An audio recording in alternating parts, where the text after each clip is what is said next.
The Twitter files are starting to be revealed. Is it a big deal about nothing or a confirmation of an ugly truth that we already knew was true? Let's talk about it, y'all. Middle America. And you ain't black. The first time ever any... What are you people? We're Americans. We are Americans indeed. My name is Vincent, and this is Middle America, where we are not left wing, we are not right wing, we are just right.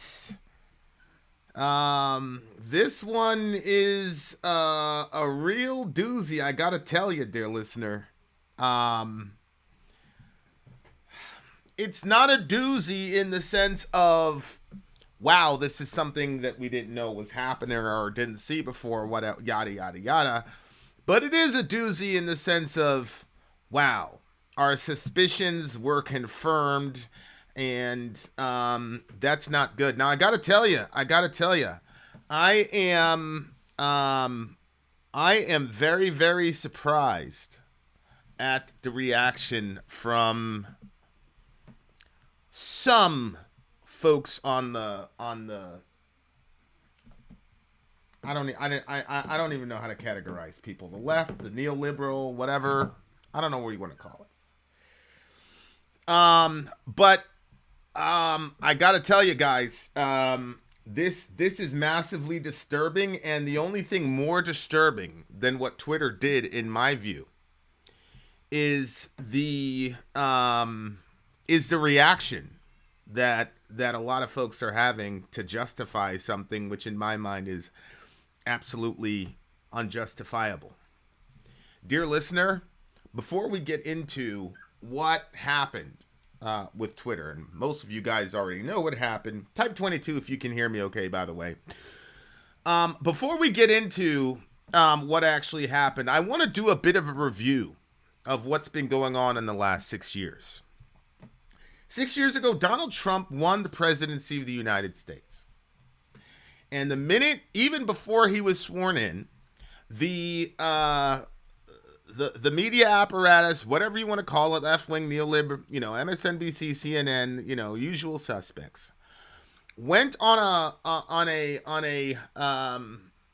crusade to inform us, led by Rachel Maddow, to inform us that actually Donald Trump did not win. Donald Trump did not win the. I will check it out, Tasco. Donald Trump did not win the election legitimately. Rather, it was part of a giant Russian conspiracy, and the Russians had Donald Trump as a double agent, and so they used. Remember this. This is very important.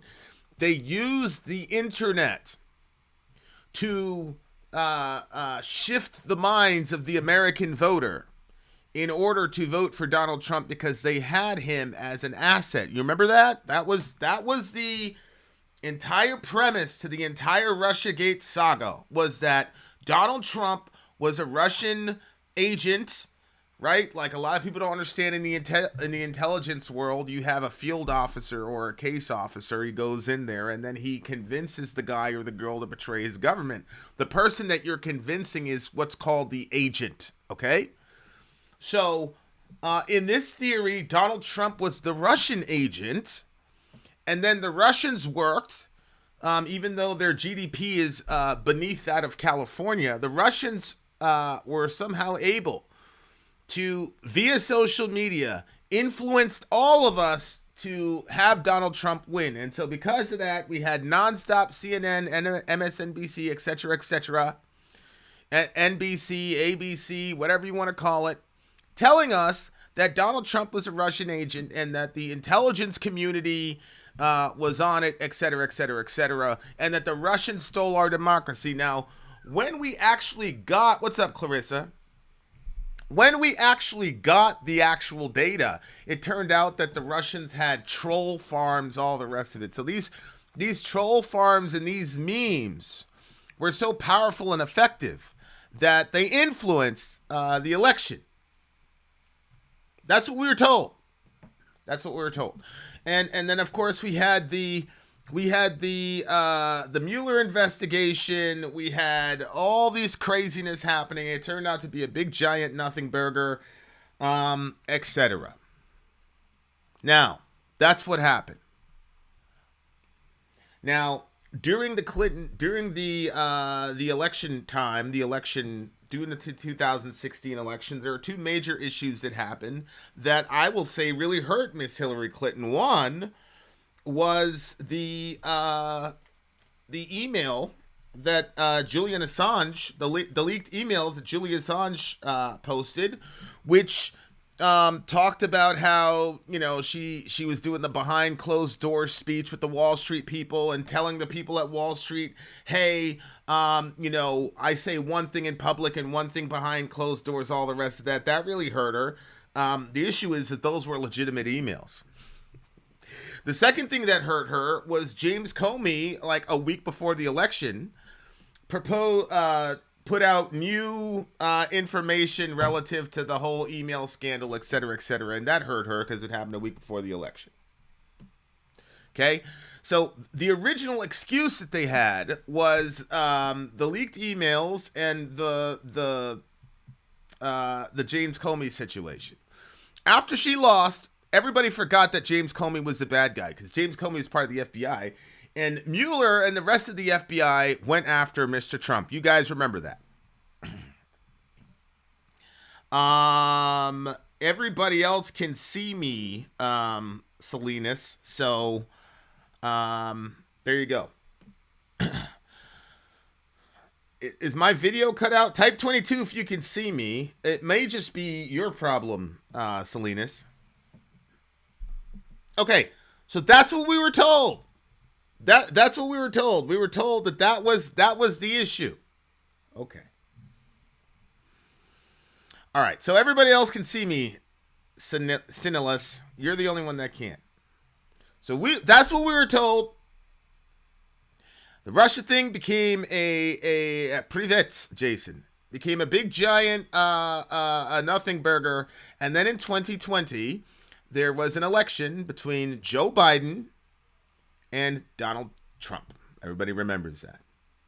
And at the time, Hunter Biden left a laptop at a repair shop. I will admit, I thought, well, Pete, you know what you can do? After I'm done my regular thesis, you can jump on and then you can explain to us the summary of what I said and how wrong it was. We're not an echo chamber in Middle America, so if you disagree, come and welcome. Let me finish my thesis, and then you can come on and correct it. So here's what happened. That's what happened. 2020 came around. Hunter Biden came, accidentally dropped off a laptop, and we were told that laptop was not valid. Now, I'm going to play a clip to you guys. This was in 2016. Joining us again is the brand new This is the Rachel Maddow show. This is 2016. Keep in mind, Chuck Schumer said this. Chuck Schumer said this at the beginning of the Trump presidency. Okay? Listen to what Chuck Schumer says. This is very important. You see the scare quotes there. The intelligence briefing on so-called Russian hacking was delayed until Friday. Perhaps more time needed to build a case. Very strange. We're actually told, intelligence sources tell NBC News since this tweet has been posted, that actually this intelligence briefing for the president-elect was always planned for Friday. It hasn't been delayed. But he's taking these shots, this antagonism, this taunting to the intelligence community. You take on the intelligence community, they have 6 ways from Sunday at getting back at you. You take on the intelligence community. There are 6 ways of Sundays from getting back at you. This man said this on primetime TV. What do you mean? What do you mean, take on the intelligence community? Like, disagree with them in a tweet? What do you mean, 6 ways from Sunday of getting back at you? And dear listener, this is a theme. I'm sorry. This is why I say progressivism is not going to do anything significant till 10 years until we all grow up, until we get out of our 20s and 30s and start thinking logically and start thinking 4 or 5 steps down the road. We're not going to go anywhere. This man just came out on national TV and said that if you screw with the intelligence community, which is you put a tweet up there and make fun of us, we have 6 ways from Sundays and getting back at you. And the target is the President of the United States. Dear listener, I know that you may or may not like Trump, but think through the ramifications of that for a moment.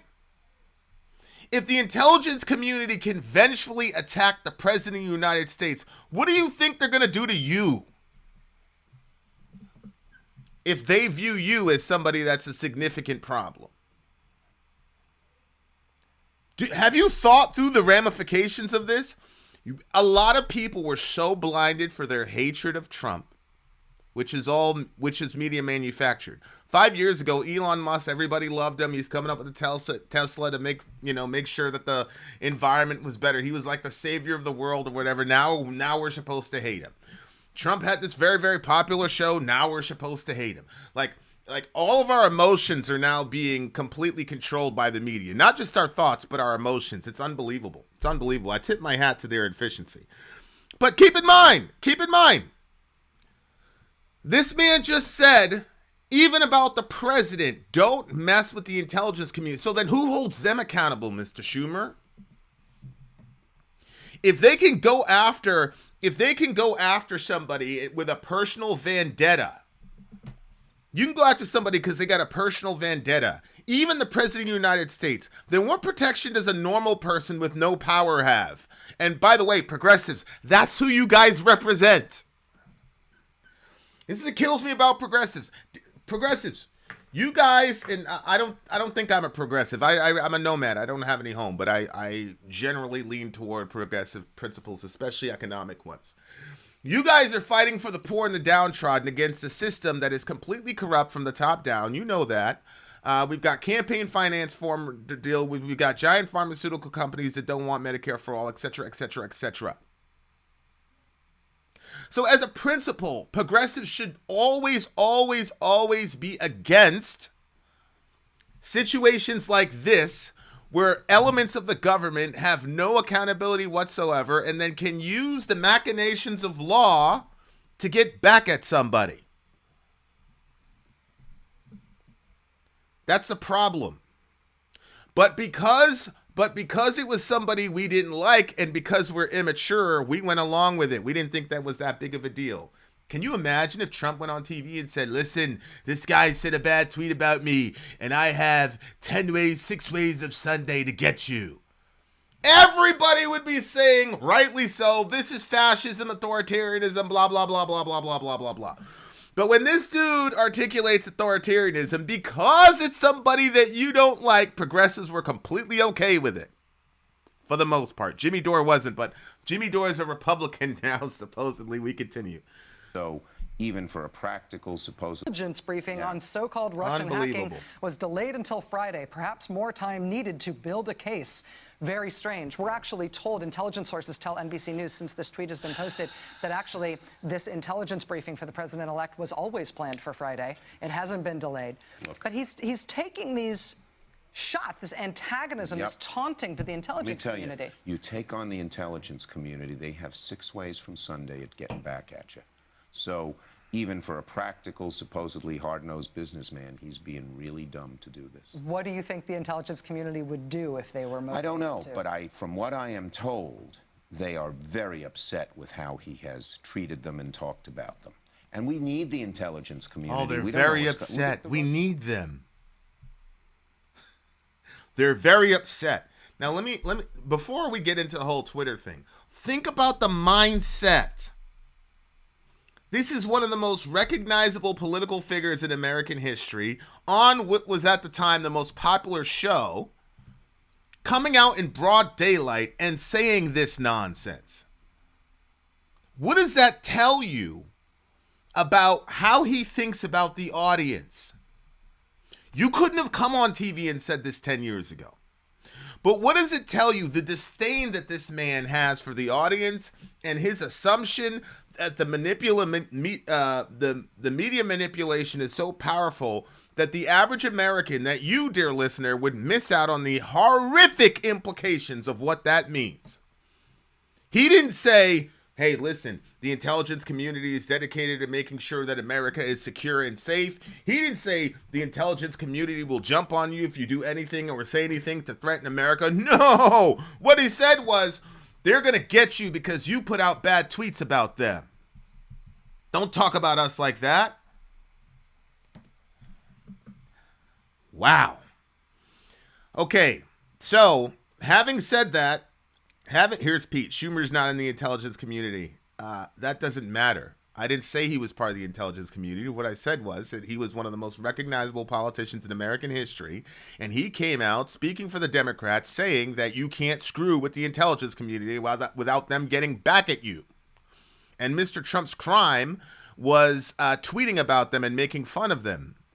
And if you can't see the horrific ramifications of what that means and how un-American and how unconstitutional that posture is, I can see why you wouldn't call in. If you can support something like that and look listen, guys, I don't know Pete from Adam. I'm sure he's a great guy. But listen, the Democrats and Republicans are brilliant because anytime a Republican does something corrupt, they're going to say, well, is Hillary any better? This happened all the time. I was talking to my Christian friends. How could you support Trump? How could you vote for Trump? Look at the guy's record. And you know what they'd say to me? They'd say, well, is Hillary any better? I said, I didn't say anything about Hillary. I'm talking about the guy you're talking about voting for from the pulpit. And it's the same thing the other way. When I say, look at all this corruption, they go, well, is Trump any better? I don't care. What I care about is, what does this do to the fabric of America relative to what we know democracy is supposed to be? That's the question. Do we want an entire apparatus called the intelligence community that can punish people for saying mean things about them without recourse, even the President of the United States? That's the question. People got this whole, you guys are stuck in the duopoly thing. And so what it does is it gives them an automatic foil, because you can look at any sort of corruption or any sort of unconstitutional behavior and point to the supposed other side and say, oh, well, they're not worse. We are doomed. Okay, here we go. Let's check out the Twitter and some of this stuff, guys. I'm gonna summarize. I'm sure most of you have seen it already. So here we go. Let me full screen this joint so that we got what we need. And here we go. The Twitter files. Matt Tabibi, blah, blah, blah. Nice little introduction. Let's start with number 7. Slowly over time, Twitter staff and executives began to find more and more uses for these tools. Outsiders began petitioning the company to manipulate speech as well. First a little, then more often, then constantly. By 2020, requests from connected actors to delete tweets were routine. One executive would write another. More to review from the Biden team. The reply would come back, handled. Here you go. More to review from the Biden team. So please note that at the time, Mr. Biden was not the President of the United States, but he was the candidate for the President of the United States, which at some level makes him a government representative. And that government representative went to a private firm and said, hey, we want this stuff gone. And then the response is handled. Saturday, October 24th at 2020 at 5:39 p.m., 3 hours later, they were handled. Celebrities and unknowns alike could be removed or reviewed at the behest of a political party. Grab the first one under SI, defer to safety on the high profile. The second one is James Woods. He's an actor. Supposedly, my friend told me James Wood is trying to sue Twitter. Now, here's the thing, guys. This is a very, very important distinction. I'm going to have you guys look at me for a second. I'm on record for saying this. I've said this on Facebook, Twitter, Instagram, and YouTube. I'm a YouTuber. My main source of income is actually YouTube. And because of my stance, my explicit stance on abortion, I know for a fact that we have been degraded in the algorithm, et cetera, et cetera, et cetera. I know that for a fact. We have been shadow banned on Twitter for the same reason. Not only that, I've been against the Ukraine war, and you know what happens to anti-war people in this country. The first group of people I've ever met that were anti-war were leftists. I despise them. I thought they were soft, yada, yada, yada.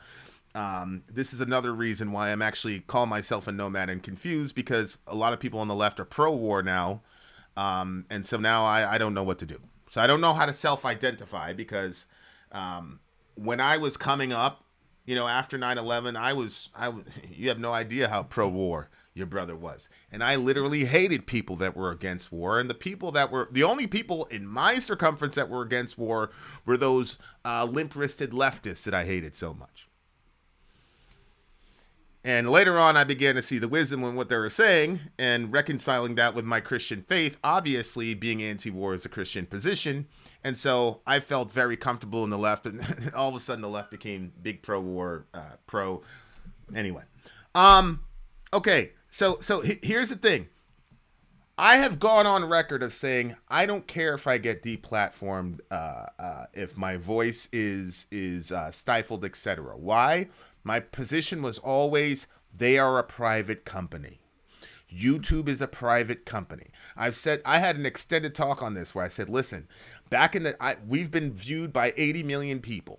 We've been viewed 80 million times. Back in the day, in order to do that, you'd have to pay for an agent, blah, blah, blah, blah, blah, blah, blah. So I'm appreciative of the fact that I have a platform like YouTube. And if they degrade me in the algorithm, that's okay. That's fine. They're a private company. And I 100% still believe that. However,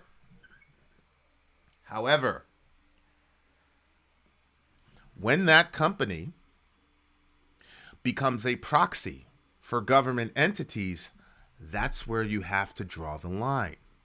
I'm hearing a lot of people say the First Amendment doesn't apply here. The First Amendment doesn't apply here because it's a private company.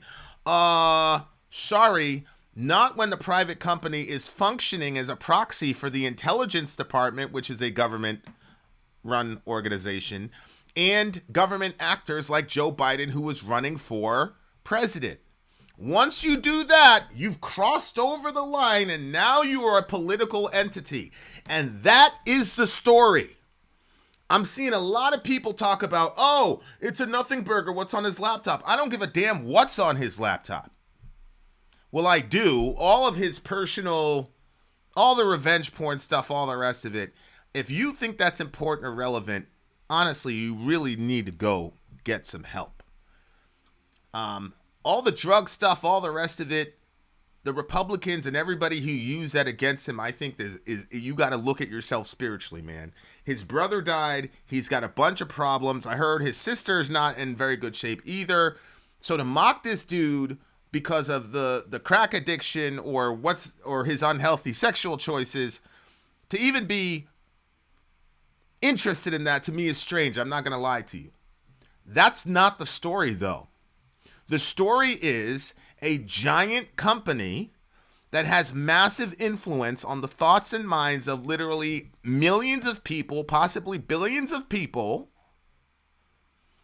was controlled by government entities during an election year. That is the story. We can just to make sure that everybody understands what the issue is here. We continue. Oh, there's factcheck.org. I'm going to show you guys something ironic about factcheck.org and all these supposed fact-checking companies that are supposedly whatever. Okay, we continue. Both parties had access to these tools. For instance, in 2020, requests from both the Trump White House and the Biden campaign were received and honored. And again, that's not good. Trump at the time was the president. So he was an official state actor. And Biden was a presidential candidate who was an official presidential candidate by the Democratic National Committee. So both of these are not good. But this is what happens when you're in the duopoly mindset. People go, oh, well, it happened for Trump too, so it's okay. No, that makes it worse, not better. However, So that we don't commit the logical fallacy of false equivalency, here's number 11. This system was not balanced. It was based on contacts because Twitter was and is overwhelmingly staffed by people of one political orientation. There are more channels, more ways to complain, and often to the left, well, Democrats than the right. Thank you for that distinction, because as a lot of people have taught me here, the left-wing, right-wing stuff is not Democrat, Republican. A lot of the Democrats are basically Republicans. You know that. Here's a differentiation, okay? In 2022, you had $165,000 of contributions versus $451 from Republicans. That's not even 1%. In 2020, you had damn near close to 909,000 by the Democrats, 14 grand by the Republicans, 295 in 2018 versus 11 grand for the Republicans. So clearly the money and the ideology was heavily influenced in one direction. And as a lot of people have pointed out, a lot of the amnestied and restored profiles on Twitter came from the right, or what people would call the far right. Okay? So again, here we go. More evidence of the fact that you have a government entity using a private company by proxy to suppress speech. You have got to see that as a problem. We continue. The resulting slant in content moderation's decision is visible in the documents you're about to read. However, it's also the assessment of multiple current and former high-level executives. The Twitter Files Part 1, How and Why Twitter Blocked the Hunter Biden Laptop Story. On 14 October 2020, the New York Post published Biden's secret emails and expose based on the contents of Hunter Biden's abandoned laptop. There it is, smoking gun, etc., etc. Twitter took extraordinary steps to suppress this story, removing links and posting warnings that it may be unsafe. They even blocked its transmission via direct message, a tool hitherto observed for extreme cases like child pornography. So you couldn't even message your friend this story because Twitter decided that you shouldn't be able to do that. You don't have a problem with that? These guys, during an election season, I think it was like 20 days before the election, during an election season, we've got something relevant to one of the candidates for office, and Twitter not only would not let you post it, they wouldn't even let you private message it to your friend. White House spokeswoman, this blew me away because I had no idea. White House spokeswoman Kayleigh McEnany was locked out of her account for tweeting about the story, prompting a furious letter from Trump campaign staffer Mike Hahn, who seethed, "At least pretend to care," for the next 20 days. Kayleigh McEnany has been locked out of her account for simply talking about the New York Post story. All she did was cite the story in firsthand reporting that has been reported by other outlets and not disputed by the Biden campaign. I didn't answer immediately on when and how she will be unlocked. I also don't appreciate how nobody on this team called me regarding the news that you'll be censoring news articles. Like I said, at least pretend to care for the next 20 days. This led to public policy executive Carolyn Strom to send out a polite what the fuck query. Several employees noted that there was tension between the comms and the policy teams, who had little less control over moderation, and the safety trust team. So Carolyn says, "Hey, are you able to take a look here? Thank you." This is a problem. I agree. Holy smokes. Let's go back. Sorry, guys. We're just reading these files straight up. I didn't want to just take screenshots. Okay? This is insane. Strom's note returned the answer that the laptop had been removed for violation of the company's hacked material policy. Here it is right here. Per checking, the user is bounced by the user, Kayleigh McEnany, she was the press secretary, for site integrity for violating our hack materials policy, adding them here for further insights. Thanks. Okay. So that was the response that they were giving. Although several sources recalled hearing about a general warning from federal law enforcement that some are about possible foreign hacks, there's no evidence that I've seen of any governmental involvement in the laptop story. In fact, that might have been the problem. The decision was made at the highest levels of the company, but without the knowledge of CEO Jack Dorsey, with former head of legal policy and trust Vijaya Gad playing a key role. Dear listener, if this was just a regular, common, hey, this is a Twitter policy, this is what we've had, then why in the world did they keep Jack Dorsey, the freaking CEO, in the dark? How come? Jack Dorsey, by the way, has been supportive of the Elon takeover. And it appears to me that he believes that Twitter has spun out of control with this partisan stuff.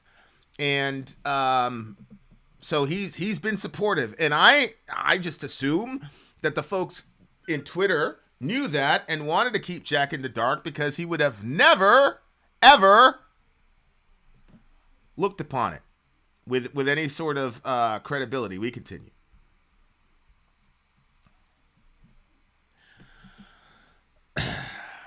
They just freelanced it, is how one former employee categorized the decision. Hacking was the excuse, but within a few hours, pretty much everyone realized that wasn't going to hold. But no one had the guts to reverse it. You can see the confusion in the following lengthy exchange, which ends with including Gad and former Trust and Safety Chief Yoel Roth. Comms official Trenton Kennedy writes, I'm struggling to understand the policy basis for marking this as unsafe. Here you go. Privileged and confidential. Our teams continue to investigate the origins of the material included in the report. And Trenton Kennedy, I am struggling to understand the policy basis for marking this as unsafe. I think the best explainability argument for this externally would be that we're waiting to understand if this story is a result of hacked materials. We'll face hard questions on this if we don't have some kind of solid reasonings for marking the link unsafe. Will we also mark similar stories as unsafe? Katie says. I don't know who Katie is, but that's a good question. By this point, everyone knew this was fucked, said one former employee, but the response was essentially to err on the side of continuing to err. Yoel says the policy basis is hacked materials, though as discussed, this is an emerging situation where the facts remain unclear. So they red carded it because it was a hacked materials policy, but then they said, well, it's emerging. We don't know if it's hacked materials. Then why would you red card it so quickly then? No answer. Given the severe risks here and lessons learned of 2016, please pay attention to what this man is saying. What lessons learned from 2016, dear listener? We're erring on the side of including a warning and preventing this content from being amplified. What is a warning that will come up? When you click the link, you'll see genetic unsafe URL, references spam, malware, violations of Twitter rules. Not ideal, but it's the only thing we have.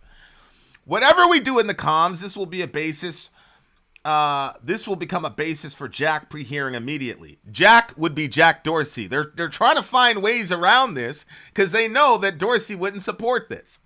Let's make it clear we're proactively but cautiously interpreting this through the lens of our hack materials policy and allowing the link with a warning of significant reduction of spread. Please, dear listener, focus on the lessons learned from 2016.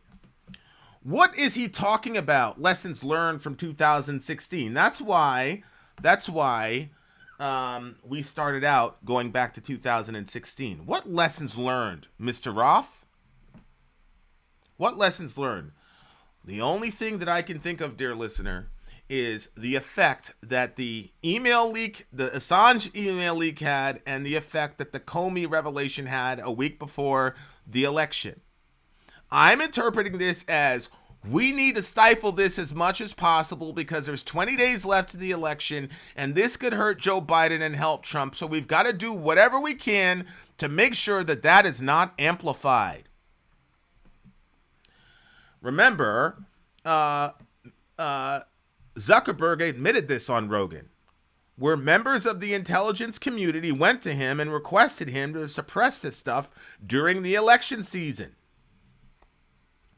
These are facts. Now, are you okay with that? You're okay with a company running interference for a political party so as to influence how you're going to vote? Because he says the lessons learned from 2016. What lessons? What happened in 2016? That's right, an election.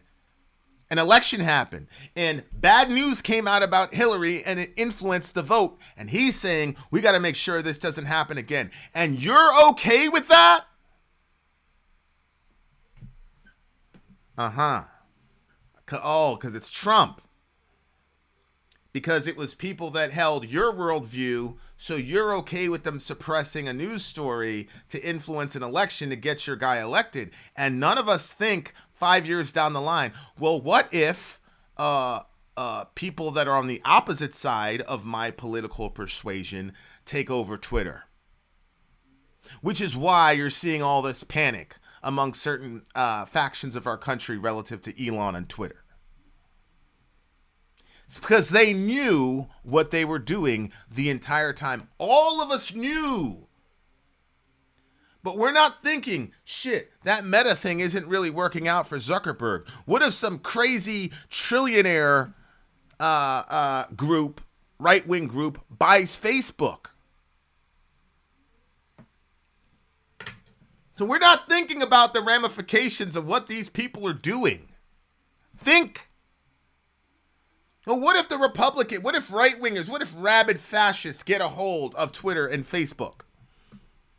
And all the other major communication channels, like they've been dominated by people with a certain kind of worldview for the last couple of years. See, we're not thinking that far ahead. So now we're in a situation where that is a very real possibility. And that's why everybody was so terrified about Elon Musk, because it was a big exercise in projection. People were worried that the right was going to do the exact same thing that these so-called progressives were doing. We want to make sure that this doesn't spread. We learned our lesson from 2016. That's what the man said.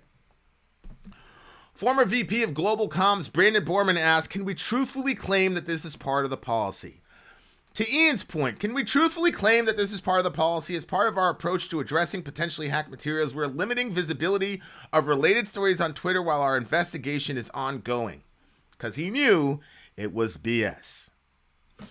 To which former Deputy General Counsel Jim Baker again seems to advise staying the non-course because caution is warranted. I support the conclusion that we need more facts to assess whether the materials were hacked. At this stage, however, it is reasonable for us to assume that they may have been and that caution is warranted. There are some facts that indicate that the materials may have been hacked, while there are others indicating that the computer was either abandoned and or the owner consented to allow the repair shop to access it for these purposes. We simply need more information. Unbelievable. A fundamental problem with tech companies. Okay, this is we're continuing. A fundamental problem with tech companies and content moderation. Many people in charge of speech care little about speech and have to be told the basics by outsiders. In one humorous exchange on day one, Democratic Congressman Ro Khanna, not a Republican, not a crazy right-wing Republican, I believe Ro Khanna kind of flirts with progressivism a little bit, reaches out to Gad to gently suggest she hop on the phone to talk about the backlash re-speech. Khanna was the only Democratic official I could find who expressed concern, generating huge backlash on Hill re-speech. Happy to chat if you're up for it. Okay? Gad replies quickly, immediately diving to the weeds of Twitter policy, unaware Khanna is more concerned with the Bill of Rights. There it is. The press secretary's account was not permanently suspended. We request that she delete the tweet containing material that is in violation of our rules, and her account is restricted until she complies. But the previous emails showed us that they didn't know and they didn't believe that they were in violation of those rules. They kept saying it was an emerging issue and they had to do more research. But when this woman spoke to a congressman, she said definitively that Kayleigh McEnany was in violation. This is a clear lie. This is clear duplicitous behavior. Obviously, we all see what's happening here, dear listener. Khanna tries to reroute the conversation to the First Amendment mention of which is generally hard to find in the files. Khanna responds, but this seems a violation of the First Amendment principles. If there was a hack of classified information or other information that could expose a serious war crime and the New York Times was to publish it, I think the New York Times should have that right. He's correct. because Ro Khanna is thinking through the implications. What if Trump committed some horrific war crime, dear listener, and it was hidden in his laptop, and I don't know, Assange or some other group found a way to get into that laptop and expose the war crimes? Don't you remember the first drop from Julian Assange when we saw from WikiLeaks? Don't you remember the first WikiLeaks drop where we saw how those helicopter pilots mowed down all those innocent people and they were high-fiving each other, all that shit? Don't you think that's information we should have access to? I didn't see any liberals. I didn't see anybody, liberals, neoliberals, anybody say, "Oh, this is terrible. You should respect people's privacy. You should respect national security." Remember that was the big thing with the Republicans all the time when they were right after 9/11, when they were doing all types of horrible shit all over the world, and they would say, "Well, we can't tell you because of national security." Don't you remember that? And everybody on the left knew that was a bullshit reason that was given so that we would not have access to the information that we needed to make informed decisions about voting. So here's Ro Khanna thinking a little bit down the road, which seems incapable from my progressive friends. Hello! You're supporting it because it was done against Trump in favor of somebody that you wanted in office. But what happens if the bad guys that you perceive are bad take over Twitter? Can they do that in reverse? Good night. A journalist should not be held accountable for the illegal actions of the sources unless they actively aided the hack. So to restrict the distribution of that material, especially regarding a presidential candidate, seems not in keeping of the principles of NYTV Sullivan. I say this as a total Biden partisan and convinced he didn't do anything wrong, but the story now has become more about censorship than relatively innocuous emails and has become a bigger deal than it would have been. It is also now leading to serious efforts to curtail Section 230, many of which would have been a mistake. I believe Twitter itself should curtail what it recommends or puts in trending news. And your policy against QAnon groups is all good. It's a hard balance, but in the heat of a presidential campaign, restricting dissemination of newspaper articles, even if New York Post is far right, seems like it would invite more backlash than it will do good. Please keep this communication between just us and Jack. No need to CC the team or forward it to them. There's Ro Khanna. So all of you who are acting like this is a nothing burger and not important, I'm sorry, Ro Khanna saw this as important. Within a day, head of public policy Lauren Culbertson receives a ghastly letter report from Carlo Szabo of the research firm NetChoice, which had already polled 12 members of Congress, 9 Republicans and 3 Democrats from the House Judiciary Committee, Judy Chu's office. Yesterday, NetChoice's Chris Marchese met formally with 9 Republicans and 3 Democratic House staffers to gather intel about Facebook and Twitter and the New York Post story. The staffers hail from the House Judiciary Committee to rep Judy's office. NetChoice lets Twitter know a bloodbath awaits in upcoming Hill hearings, with members saying it is a tipping point. Complaining tech has grown so big that they can't even regulate themselves, so government may need to intervene. High-level takeaway. Every Republican said that this is a tipping point. It's just too much. And both Democrats and Republicans were angry. So all the people trying to pretend that this is not significant. Okay. All right. You got Ro Khanna saying it. You got NetChoice saying it. You got even Democrats on the Hill saying it. Okay, you know why? It's because they understand how politics works. They understand how the shifts of power work. And they understand that this is easily going to be utilized against them once the Republicans figure it out, because the Republicans have all the money.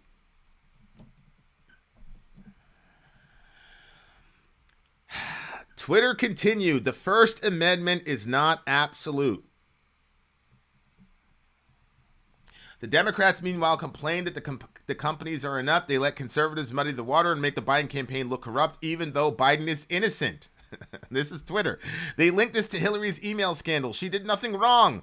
But because, first of all, nobody on the planet believes that Hillary Clinton did nothing wrong. The Democrats were in agreement. Social media needs to moderate more because they're corrupting democracy and making all truth relevant. When they push on how the government might insist on that consistent with the First Amendment, they demurred. The First Amendment is not absolute, end quote. There you go. There you go. Twitter, a private company with a massive reach, worked in collusion with the government to suppress a legitimate story. They did that to suppress a legitimate story because they didn't want that bad light shined on Joe Biden 20 days before the election, in much the same way that James Comey and the other folks did to Hillary Clinton. And then what do we see here? Here was one of the justifications. You guys remember this? The Hunter Biden laptop story is Russian disinfo, dozens and former intel officials say. There it is. More than 50 former intelligence officials signed a letter casting doubt on the provenance of a New York Post story and the former vice president's son. So I'm hearing all these people say, oh, the Hunter Biden story, that was a big nothing burger anyway. Really? It's such a nothing burger that Twitter had to suppress it, and then 50 former intelligence officials, which, remember what happened, you don't mess with the intelligence community because they got 6 ways of Sunday of getting back at you. Remember that? So if it was a nothing burger, why did they go through all this trouble to suppress it then? Why was Twitter going back and forth with congressmen, senators, etc., third-party folks advising them not to do this, etc.? Twitter went through hell to justify their suppression of this story. And then you had 50 folks from the FBI, NSA, CIA, blah, blah, blah, signing a document calling it Russian misinformation. And by the way, has any accountability, have any of these people been held accountable? No. Why? Because they're doing stuff against somebody you don't like. See, young people, progressives, us millennials, we are way too emotional. So you don't like Trump, so you don't care about all the violations of the Constitution, etc. As long as Trump doesn't get reelected, you're happy. You're not thinking about their long-term ramifications. You're not thinking, well, what if somebody like Elon Musk buys Twitter? What if a conglomeration of shady Republicans buys Facebook? And they can manipulate information like they did on Middle America throughout the entire election. And everybody on Middle America can bear witness to this. It was slanted in completely one direction. We tested it. We had screenshots and everything. That's a fact. And you're fine with that because you have such an emotional connection to hating Donald Trump that you can't think rationally and logically 4 steps ahead. No. I don't think that the Hunter laptop revelations were insignificant. I think they were extremely significant, and I think that that's the reason why Twitter and the intelligence community did whatever they could possibly do to suppress this story, dear listener. Now you got a lot of revisionist historians saying, "Oh, the only thing that was on there are dick pics." Blah blah blah blah blah blah blah. Okay, the only thing on there were dick pics. Okay. Here we go. Here is the actual story that from the New York Post that got suppressed, and I'm not going to read the whole thing because it's like I said, I don't care about the dick pic stuff. Okay, that's not significant to me. But I'll tell you what is significant to me. Here's what's significant to me. Here's an email from Vadim Pizarski, I'll say the guy's name is. If I mispronounce the name, I apologize. Here is something that is significant to me, though. Here's Vadim. Vadim, he sends this to Hunter Biden. Dear Hunter, thank you for inviting me to D.C. and giving me an opportunity to meet your father and spend some time together. It's really an honor and pleasure. As we spoke yesterday evening, would be great to meet today for a quick coffee. What do you think? I could come to your office somewhere around noon or so before or on my way to the airport. Okay, why is this significant? Well, because Mr. Biden earlier had said that that he had never spoken to his son about his overseas dealings. That was a lie. See? Oh, I never spoke with Hunter about his overseas dealings. Really? Well, then, what's that? What's going on there? And then so that tells us clearly that he lied about that. And here's the other thing. Here's the other significant point. Okay? Here's the other significant point that a lot of people are not getting. 8 months after that email was sent, watch. Less than 8 months after Pizarski thanked Hunter Biden for the introduction to his dad, the then vice president admittedly pressured Ukrainian President Petro Poroshenko and Prime Minister Arseniy Yatsenyuk into getting rid of Prosecutor General Viktor Shokin by threatening to withhold a $1 billion U.S. loan guarantee during a 2015 trip to Kiev. I looked at them and I said, I'm leaving in 6 hours. If the prosecutor's not fired, you're not getting the money. Biden infamously bragged at the Council of Foreign Relations in 2018. And well, son of a bitch, he got fired. Now, why is that significant? Because the email was sent by one of the Burisma goons. So the Burisma guy met with Hunter and then Vice President Biden, and then less than 8 months later, Biden went over there and blackmailed them to the tune of $1 billion to get rid of that lawyer or that prosecutor. Okay? I'm sorry, but that is important information for taxpayers to know, for voters to know. Your vice president met with one of the heads of Burisma, of which your son was on the board, even though he had no previous experience relative to Burisma. He met with him. We've got pictures of here we go. Here's a picture. It's a nice picture. Look at that. You got Hunter there, and you got all the Burisma folks in 2014 taking photos together. Now, is this the first time that this kind of corruption has happened in the U.S. government? Of course not. I don't think this means that Joe Biden is a particularly more corrupt individual than anybody else. Do I think that the Trump family has done a whole host of shady backdoor shit and used their name and all that? Of course. Do I think they probably did stuff for money that probably compromised national security? Yes. And you know what? If the New York Times found a way to hack through Trump's emails to expose that, I want to know, especially for 2024. I want to know. Don't you?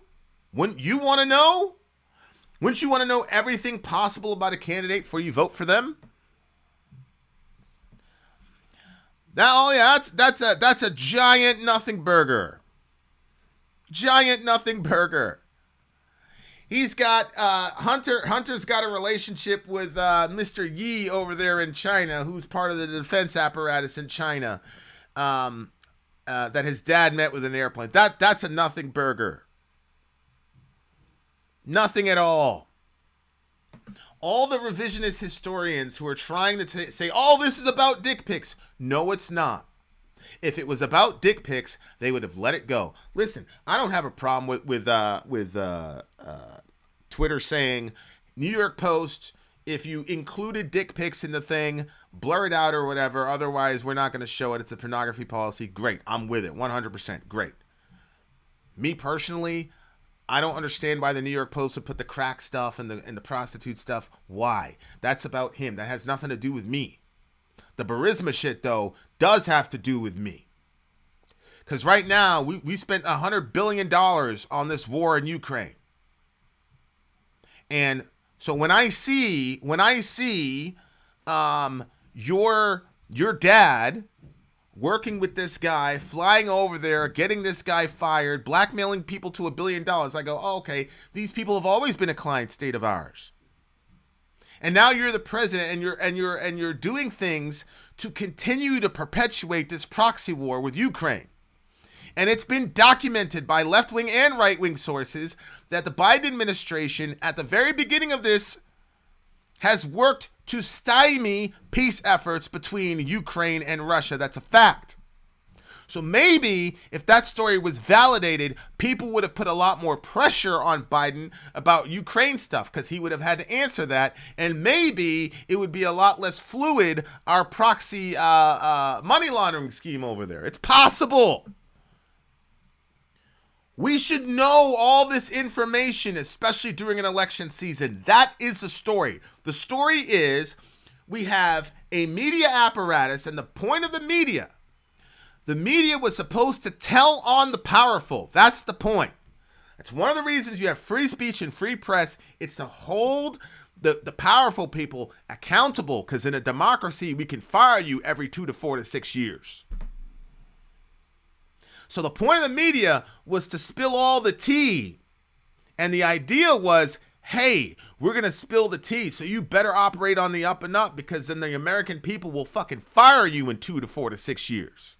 That was the idea of the media. It wasn't to function as Pravda.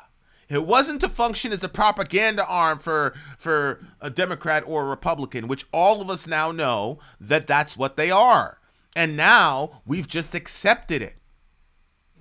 So you have a media apparatus that's functioning as a propaganda arm, and then with that you have an intelligence apparatus whose job it is to secure national security.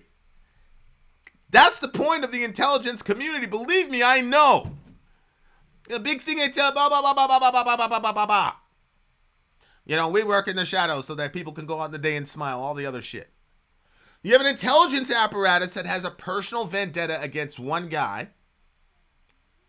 And then in concert with that, now we have this new thing called social media apparatus that is formulating the way that people think. And the social media group worked in concert with the intelligence community and the media propaganda arm in order to get us a certain view of reality that was not real. That's the fucking story. I don't care what was on the laptop. I don't care if it was a fucking marshmallow s'mores recipe. The fact that those people suppressed it during an election season and explicitly talked about 2016 and their lessons learned is the problem. And the fact that people are now trying to gaslight all of us and say, oh, it's just about dick pics. Sorry, you're full of shit and you're a liar, or you just don't have enough information. It was not about dick pics. It was about the shady business dealings between not only Hunter and Ukraine, but Hunter and Russia and Hunter and China. And yes, including possible biolabs done in Ukraine, which the American government denied, but we all saw the interview where the young lady who instigated the overthrow of the democratically elected Ukrainian government specifically said that they were worried that there were materials in Ukraine that the Russians could get their hands on. So stop trying to lie to everybody and gaslight everybody and say that Twitter was just protecting us from seeing Hunter Biden's dick pics. Again, I have no personal vendetta against Hunter Biden. If I lost my brother, I don't know, man. I don't know what would happen to me. I don't know what kind of addictions or whatever I'd fall into if something happened to my brother. I got no judgments for that man. I pray for that man, and you should too. You should want good things for Hunter Biden. That's not the issue. The issue is, who is Twitter? Who the fuck is Twitter to decide what I can read? Who is Twitter to go into my private messaging and stop me from messaging my friend information that I think could help him or her, or they think could help me, to make an informed decision about a fucking election? That's the issue. And I'm not even mad at Twitter. The reason I'm not mad at Twitter is because they are who they are. What I'm mad at is the enablers of Twitter. The people that are fine with it because it was Trump and they hate Trump. I'm mad at you. How could you be so slow? How could you be so slow? Newsflash. Is it impossible that in 2 years a Republican, and a very rabid Republican, could own Facebook? You're lucky that a guy like Elon owns Twitter and not a guy like Ron DeSantis. But what if a conglomeration of right-wing billionaires say, look, we're going to go and buy Facebook for fucking $500 billion. And we don't give a damn about profits. We give a damn about shaping the minds for the next 20 years of elections. You didn't think that far ahead? So you're going to go and look the other way. You're going to look the other way with Twitter for all the bullshit that they did during an election year. But then when it happens, because it's going to happen, when it inevitably happens on the right, then you're going to cry, and then you're going to put out your red flags, and then you're going to, workers of the world unite, blah, blah, blah. By then it'll be too late because you set the precedent. You look the other way. How much you want to bet? How much you want to bet that there isn't going to be some ridiculous bullshit Biden impeachment thing that the Republicans try to do before this is all over?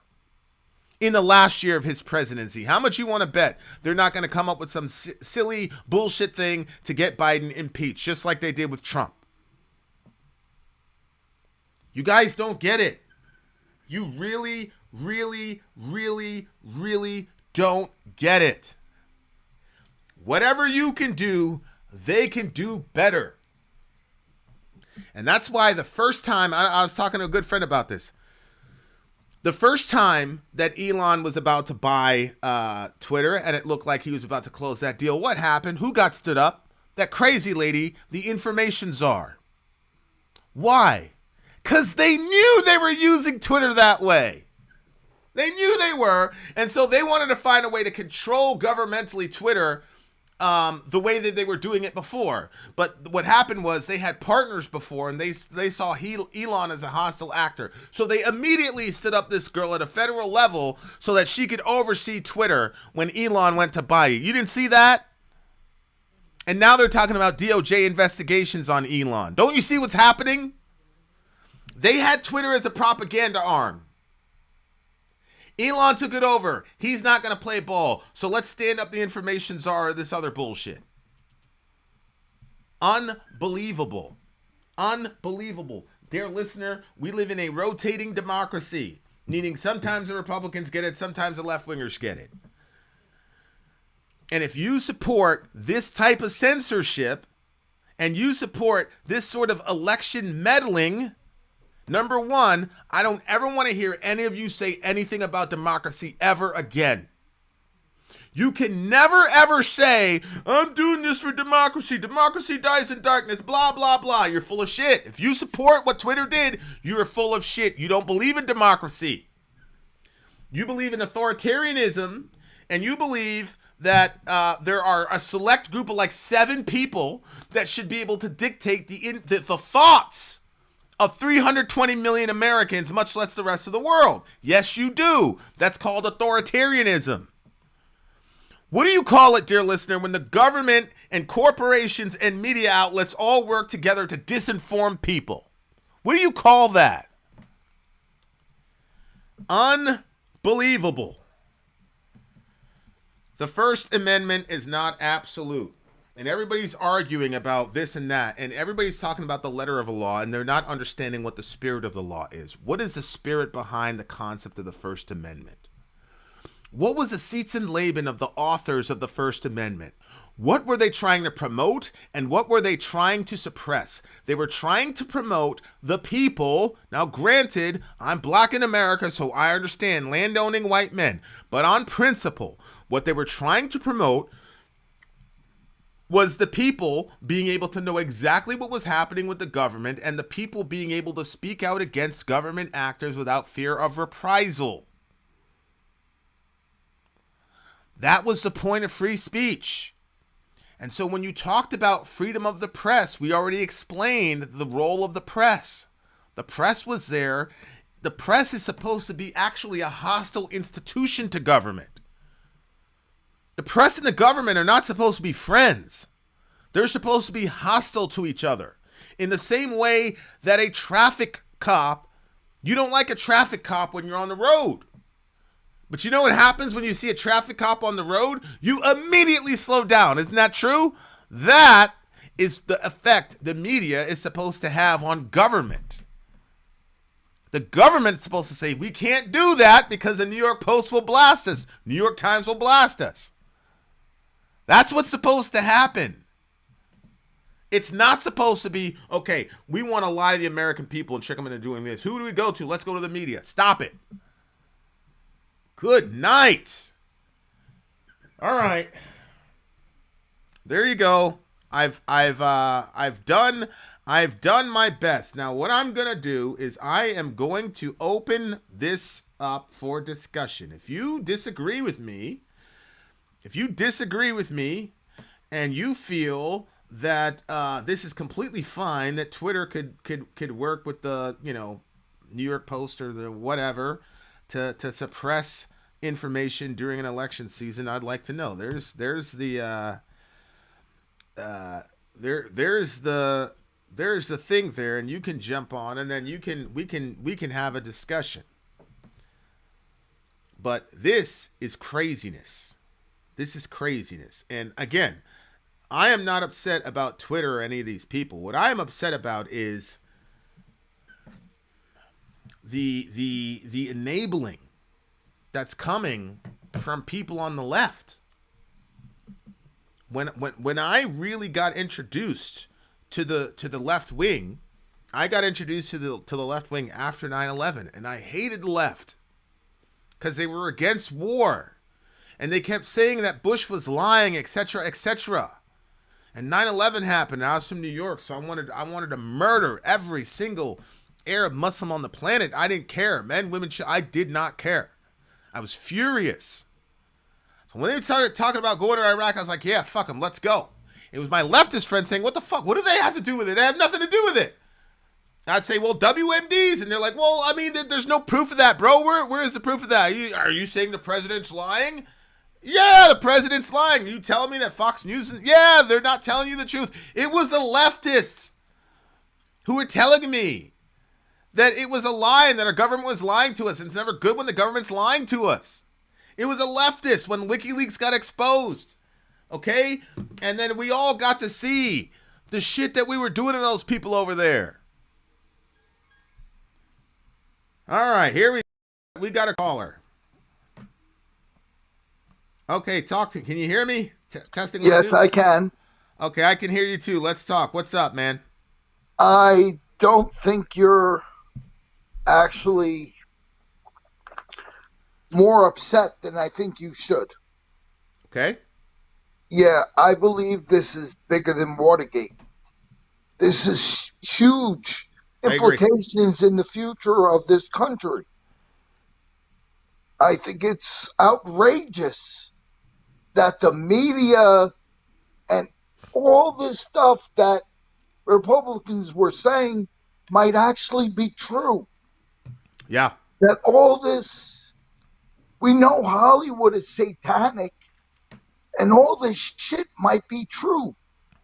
And we don't know the Epstein flight logs yet. Correct. Why is that being withheld? Correct. It makes no sense. Might this all be true? We're all just too scared that it might be true. Yeah, dude, like I agree with you. I think this is orders of magnitude bigger than Watergate for sure. I don't even think Watergate compares to this. I think Watergate's a completely different category. I think this is much worse. Because during Watergate, there was no media outlet that was running interference for Nixon.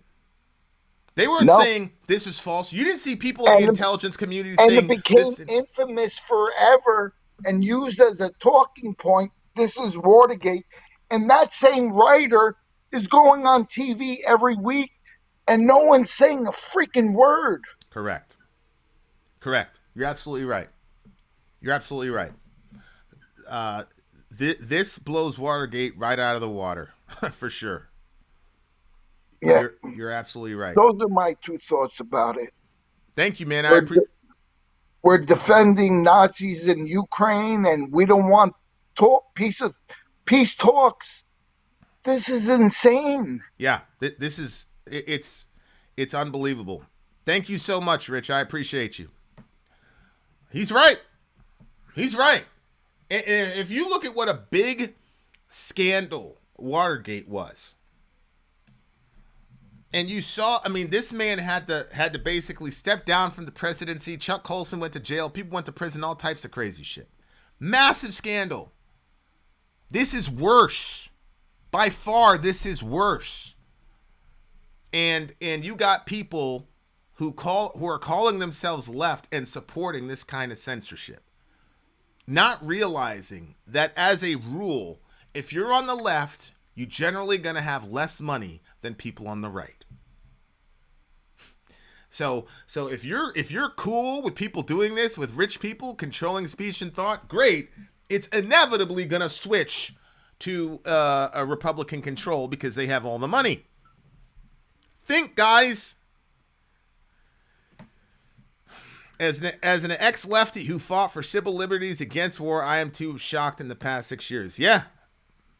I don't know what I am. I don't know what to call myself. Whatever.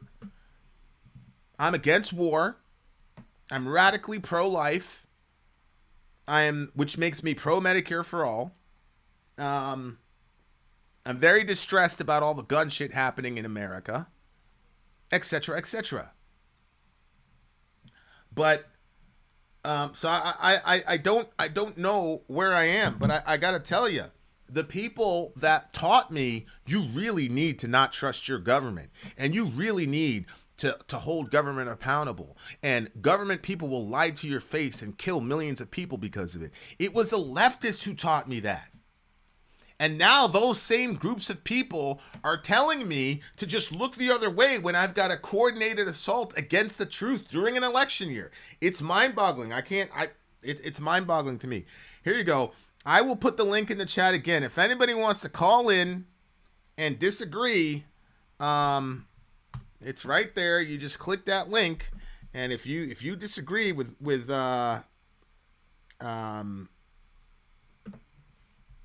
what I'm saying, that's cool, because Middle America is not an echo chamber. I was once blind and had no problem with hating Trump, but that's part of my hateful brain is now dead. I feel so free because voting against the DNC feels amazing. Well, I don't. Oh, shout out to Rich Yonkers. That was him. Yeah, man. I see you there with the ladies, Rich. Okay. All right, Rich. I just got to tell you, I'm shocked. I'm absolutely shocked by the way that a lot of these folks. Can I disagree with the talking points I disagree on Twitter? Yeah, I'm just totally and totally blown away by this. Totally blown away by this. Okay, they're your family. Oh, you guys got good genetics, man. Holy smokes. All right, guys. So we're unless somebody jumps in to call in, we're gonna land the plane in about 2 minutes. Because that's been my perspective on this entire situation. Just for review, if Twitter, Facebook at all were private companies that operated independently, that they had their own sort of biases or whatever, I would be cool with it. I'd be absolutely cool with it. And you can find me on video saying that. I did an entire talk about it. It's happened to me. Okay? It's happened to me. There are things that I could do. Everybody in the community, I talk to other YouTubers. We all know, especially in political YouTube, we all know how to get high numbers. And it's to go along with certain party lines. And I specifically gone against that, whether it's Ukraine, pro-life issues, whatever it is. I've always gone against the grain, and I'm willing to take the consequences of that as far as algorithm and all the rest of it, as long as it's their personal issue. But the problem is these guys are partnering up at the highest levels of our government, and that's where the line has been crossed. That's the problem for me. That's the problem for me. If they were just operating from their own personal biases, fine. But they're operating on the behest of the government and the intelligence apparatus to specifically control our minds, because that's what speech control is. Speech control is thought control. Think. What is a word? A word is a simple collection of syllables that are used to explicate a person's inner thoughts. It's a way of externalizing your inner thoughts. So if I control your words, whether verbal or written, I'm controlling people's thoughts. This is thought control. And these people, I don't care who you are, the government is not God. The government is here to serve us. We're supposed to control how they think, not the other way around. They are public servants. We tell them how to think. When they're applying for the job, when you're applying for a job, they say this is work, this is what we do. To some degree, your employer controls how you think. If I'm talking to people and I say, listen, the customer is always right. So when you engage with the customer, this is what I want you to do, etc., etc. I am telling you, you need to think a certain way because you work for me. The government works for us. So we're supposed to tell them how to vote, what to say, etc. And they're supposed to say, aye, Captain, and do what the fuck we tell them, not the other way around.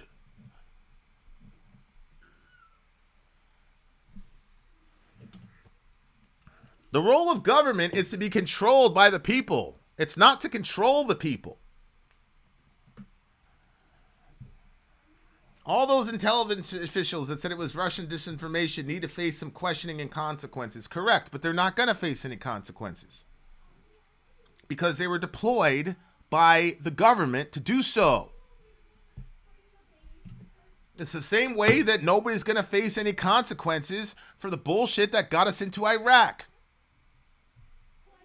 And a lot of you Republicans, you look the other way when it became absolutely and totally clear that Colin Powell and the rest of those people told bold-faced lies to the American people as well as literally to the world in UN Council meetings.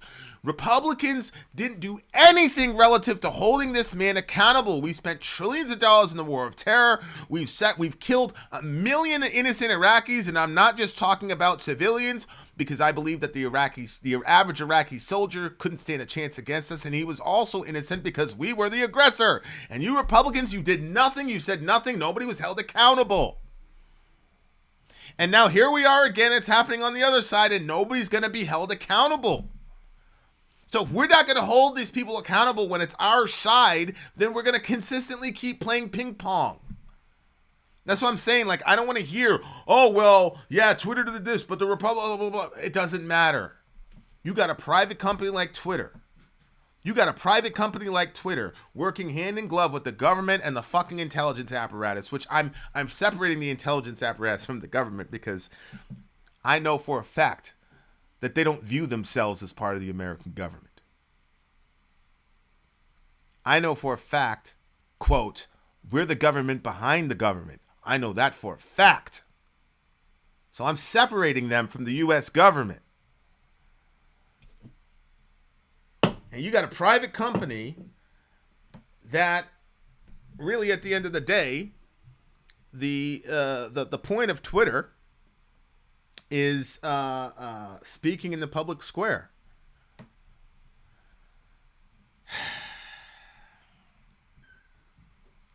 I disagree with your views on gun violence. Way more people die from drunk drivers. People don't, and we don't outlaw alcohol. More people die from texting drivers. Shut down phones when they're moving. Well, Mike, I never said that we need to make guns illegal. So I don't. You're probably making an assumption on my comment on gun violence. I never said that we need to make guns illegal. What I've said is, if I thought that making guns illegal, that repealing the Second Amendment would reduce would reduce these active shooter situations by 50%, I'd be all for it. But I don't believe that will. So I don't believe that a gun grab is a solution to this problem. I think that we have a mental health solution, and the solution is, if we don't want to give people Medicare for all, at least we can give people psychiatric care for all. so that we have a shot at not getting blown away when Benny we're going to Van. Walmart. Okay, who am I talking to? Shit. It's Mike Rook. I don't know if you can hear me. I can't hear you. But what is the solution? To what? Son of a bitch. I'm going to have to call in when I'm not driving. The Okay. question is, what is the solution? I don't know what the solution to consequences. I'm 47. I didn't pay attention to Bush or any of that stuff. Of course, I saw the towers fall. I was in my early 20s. But what is the solution to holding these guys accountable? Yeah, that's the question. I'm gonna log off, and if you're still going on in about 20 minutes, I will call back. Cool. All right, brother. Gotcha.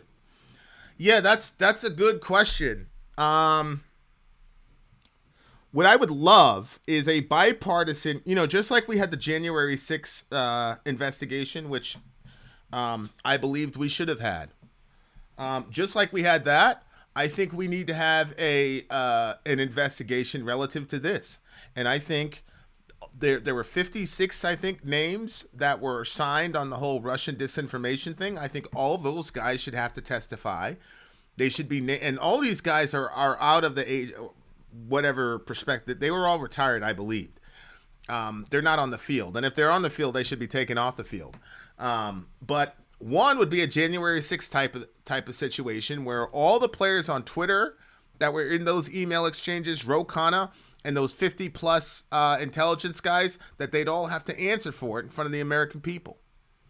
And I think that would be a torturous, an arduous. I'll tell you what, I don't think they're going to do another January 6th thing again, because even though people say like nothing's going to happen to Trump, it's all a big waste of time, it's kabuki theater. I don't think so. I think the entire episode had something to do with why the red wave failed, number one. And number two, I do think even if Trump is not going to face jail time, it does function as a deterrent from the next guy that tries to do that bullshit. So I think something like that is something constructive that would help. Eric's got another good point. Really good point, Eric. They need to get Dorsey in front of Congress. These people stole his company out from under him. He's not going to be kind to them when he's called to testify. Yeah, I mean, and it was clear to Eric's point, it was clear even in the email exchange that they were saying we're going to keep, they kept this away from Dorsey. They specifically made sure that Dorsey didn't have access to that information. So I agree again, 100%.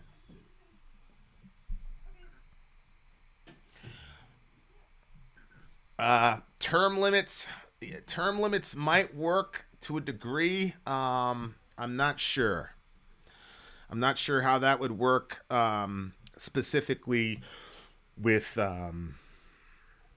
this particular situation. Why did the media and Biden and the DNC and the deep state all say the laptop was Russian misinformation? And see, here's the thing. I'm not a big deep state guy, but when you see things like this happen, one of the bad byproducts is it validates QAnon stuff. Now, again, I'm not saying Cedar is a QAnon person, but the term deep state, I associate that with QAnon, whatever. And I'm inclined to be hyper skeptical about terms like that. However, when you see situations like this, one of the byproducts is I got to look at Cedar and say, if that's what you're calling the deep state, where you have intelligence groups and the media and the Democrats and the whatever, and they're all colluding together against this guy, if you're calling that the deep state, I'm sorry, it just got validated. That's a fact. At least in this situation, it just got validated. Feel how you want to feel about it. All right, guys, if nobody else is calling in to disagree, I am going to land the plane. Maybe I'll do, you know what I'll do? I'll do I'll put the timer on. Do you need a drink? No, I'll put the timer on and we'll do a little Ask Me Anything. Do redo the post, Michelle, and I'll post it for sure.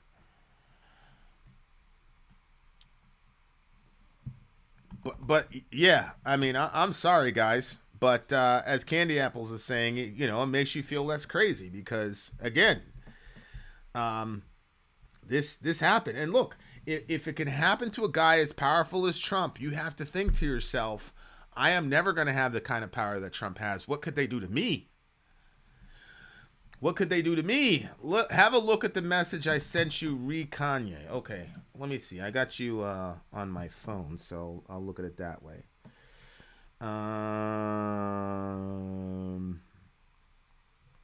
Where'd it go? There it is.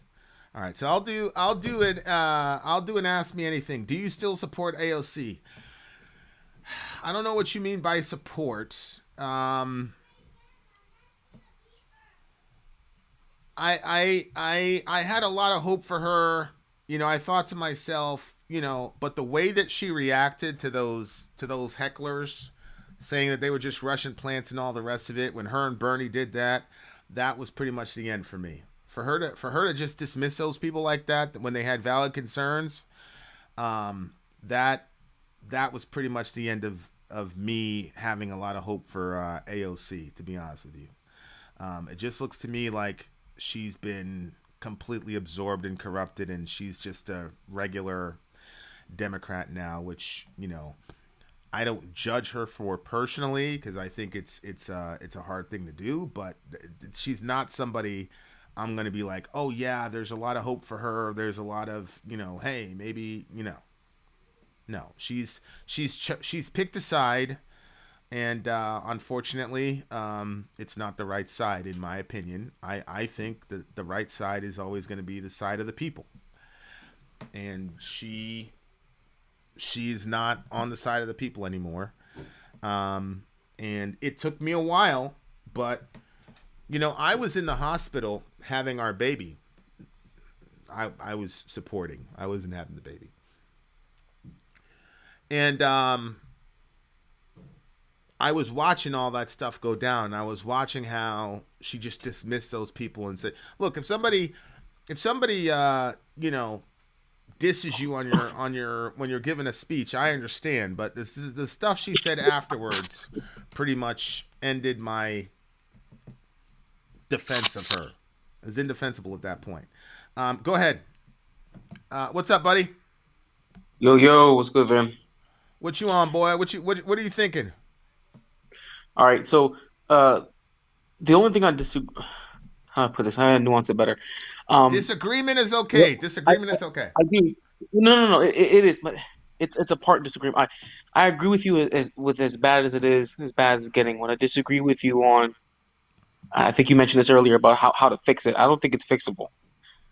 I don't believe that what's happening now is fixable. I'm sure you probably disagree with that. I think you believe it's fixable. I don't believe it is. I think we're on a path now where we see the death of the republic. And what I mean by that is this country is very often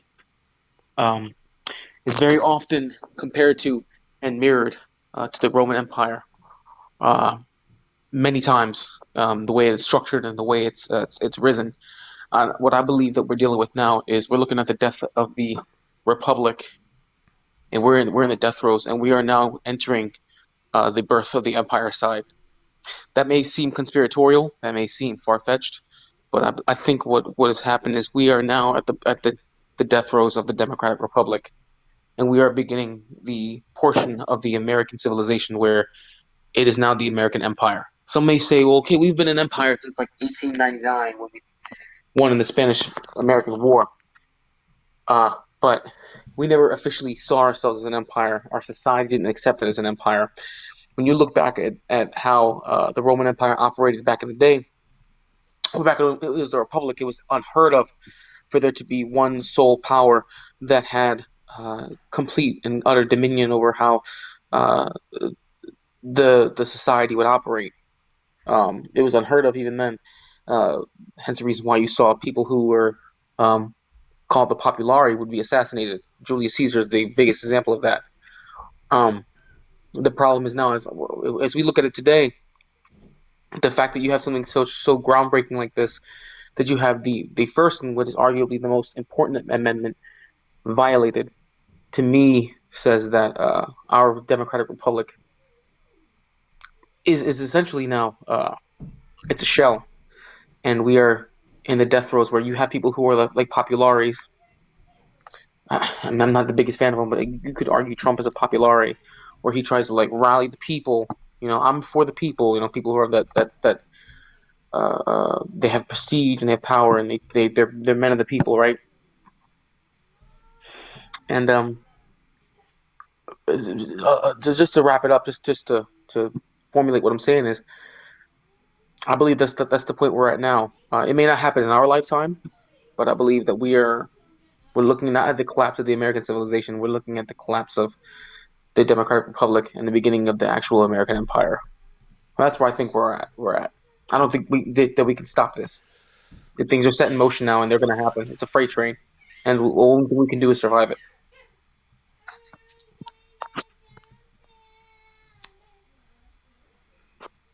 I am thinking about what you're saying. I know this was very long-winded, but if you look at the parallels, the United States has always been compared to the Roman Empire. The same thing happened in the Roman Empire. They were once a republic. They had elected officials.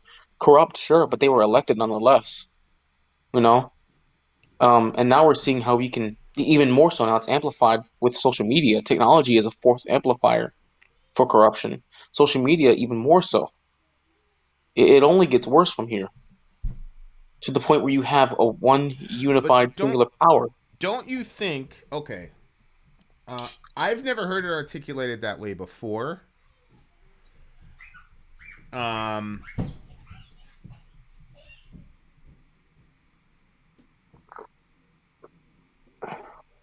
And so that's why I'm being circumspect, because I fear that you're right. But let me ask you this question. So let's say the inertia is happening, we're going down the hill, right?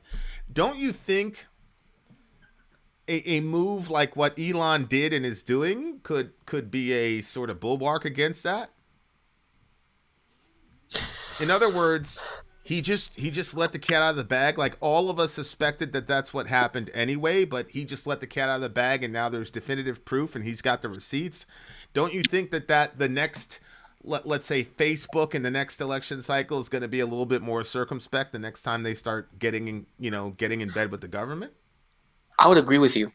I would wholeheartedly agree with you, if not for the fact that for the past 48 hours, I have arguments with friends and close acquaintances that I know are left-leaning, that have done nothing but minimalize, dismiss, and justify what has happened.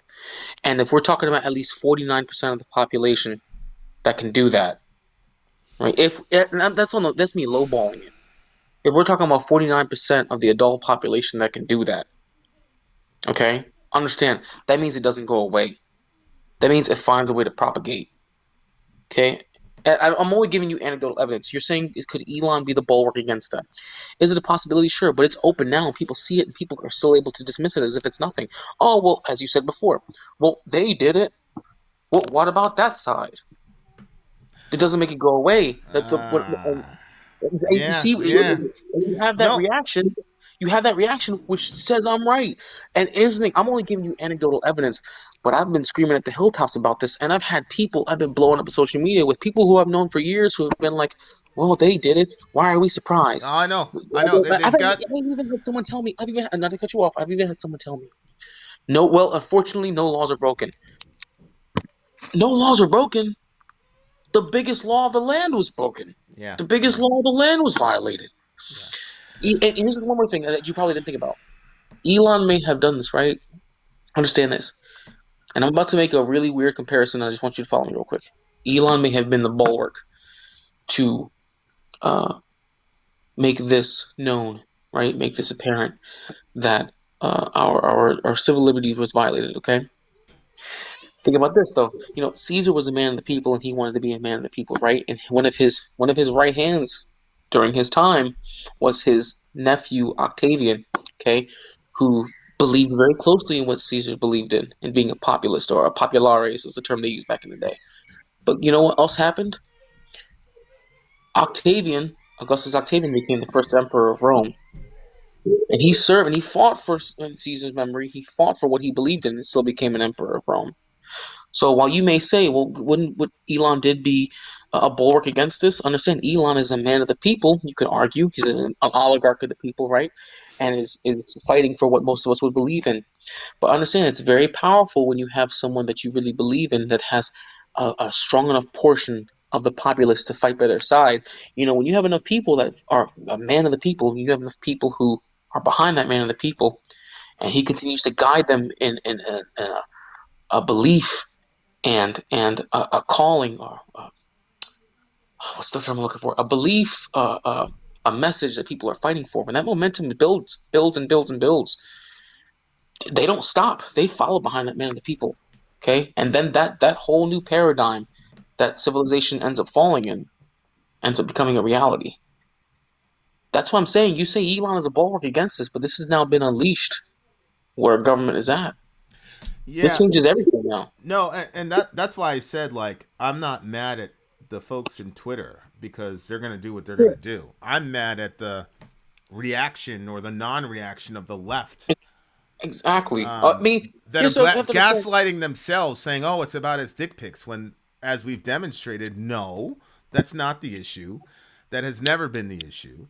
And they're like, it's one thing when a government entity or a group like Twitter tries to gaslight you. It's another thing when people start gaslighting themselves. Exactly. That's when it's no, I hear what you're saying, and you believe it can be stopped, though. You believe that there's a reverse. I am not sure. But in your heart of hearts, before this conversation, you believe that there could have been a reverse. I've been listening to you the whole time since you started the stream. I think the first time you and I have talked. No. I'm always going to fall to optimism. That's because of my theological presuppositions. However, no, you're right, man. Like when people, again, like I said, history is a pattern, but it is not a destiny. So if we look at the pattern of history, sure. So for example, during the North Atlantic slave trade, people were saying, look, it's the pattern of human beings. When has this ever happened where people have fought to free their own slaves? That never happens. Well, the Civil War broke that pattern. So there have been a lot of times when America has been able to break certain patterns. So it looks dubious, I agree, but I don't think it's impossible. But I agree, like, as far as, like, if I'm looking at this, if we're just going by the pattern, then we're doomed for sure. But I'm banking on the idea that we can break the pattern. But I gotta tell you, like, that's what, I've been less passionate about, like, abortion videos that I've shot. You know what I'm saying? Like, I got pretty exercised in this video, and it's specifically because what you're saying, where you have people who, and like I said, all my anti-war stuff I learned from the left. All the don't trust the media stuff I learned from the left. So now I'm in a situation where it's like, we want to crucify Kanye for saying this about Hitler, but we're sending billions of dollars to Svoboda in the right sector. And nobody sees the contradiction there at all. And then we've got, fascism, Trump is a fascist. And then we've got clear evidence that the government and corporations work together. That's like the hallmark of fascism. And now you've got the same people that were saying the government is, Trump is a fascist and this is dangerous and aren't we learning from those same exact talking heads are now saying, I was shocked, bro. Like, what's his face? Keith Olbermann said, Matt Taibbi, you've just destroyed your career. And I responded, I said, what the fuck are you talking about? Like, all he did was tell the truth. What are you talking about? Exactly. So, like, but I will say, I'm not a very ubiquitous Twitter person, but I will say that response that I gave to him got like 150 likes.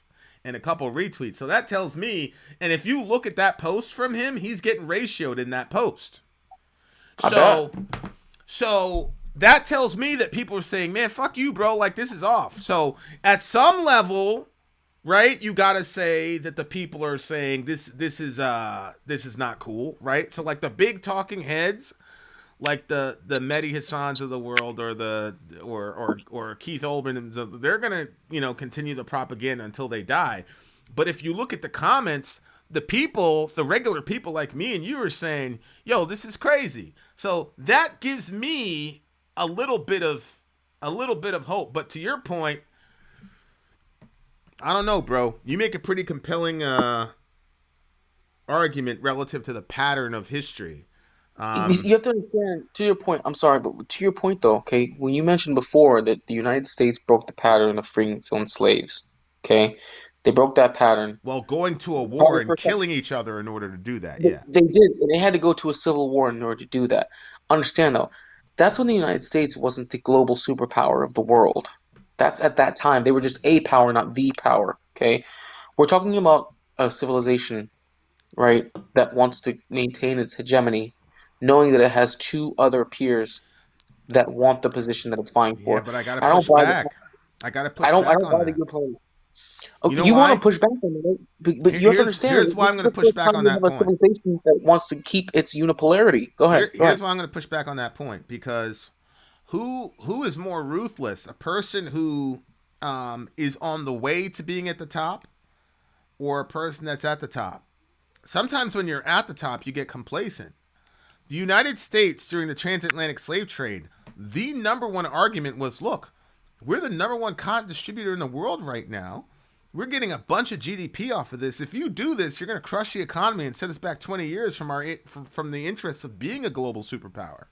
So the Civil War and the cost of letting the slaves go free, et cetera, pushed us back from our ambitions about 20 to 50 years. So that you can't poo-poo that. That's pretty significant. Correct. But to answer your question though, you asked who's more vicious, one trying to vie for the top or one who's at the top. The one who's, in my opinion, as you're asking, the one who's losing their grip from that number one spot is the one that becomes more vicious, because when you have power and you've tasted power, you don't want to let it go. You'll do anything to hold on to it. This might be a dumb metaphor, but I mean, think about like the you might laugh at this, but I'm loving this conversation. Think about the what do you call that? The Rams. The St. Louis Rams? Or sorry, the LA Rams? Yeah. They won the Super Bowl last year, and this year they're not even going to make it to the playoffs. There is that complacency that happens when you're at the top. You get complacent. So I see what you're saying, and it could go either way, but I'm still seeing signs of life, man. Like there's a bunch of people, when these talking heads go and try to like throw shade on the Tabibi reporting, there's a bunch of people ratioing those folks, and that tells me we still have a beating heart, like we're still in the fight. But I agree with you on the anecdotal level, and in platforms like Middle America and things like that, I'm seeing people defend this bullshit or act like it's not significant. So it pulls me. I see it from both directions. If I'm looking at those replies on Twitter, I can get optimistic. But if I'm looking at the interpersonal sort of discussions I'm having with people who are persuaded a certain way, it's bad, bro. I can't lie to you. It's bad, man. It's more than just. We're in a lot of trouble. It's more than just the anecdotal level, though.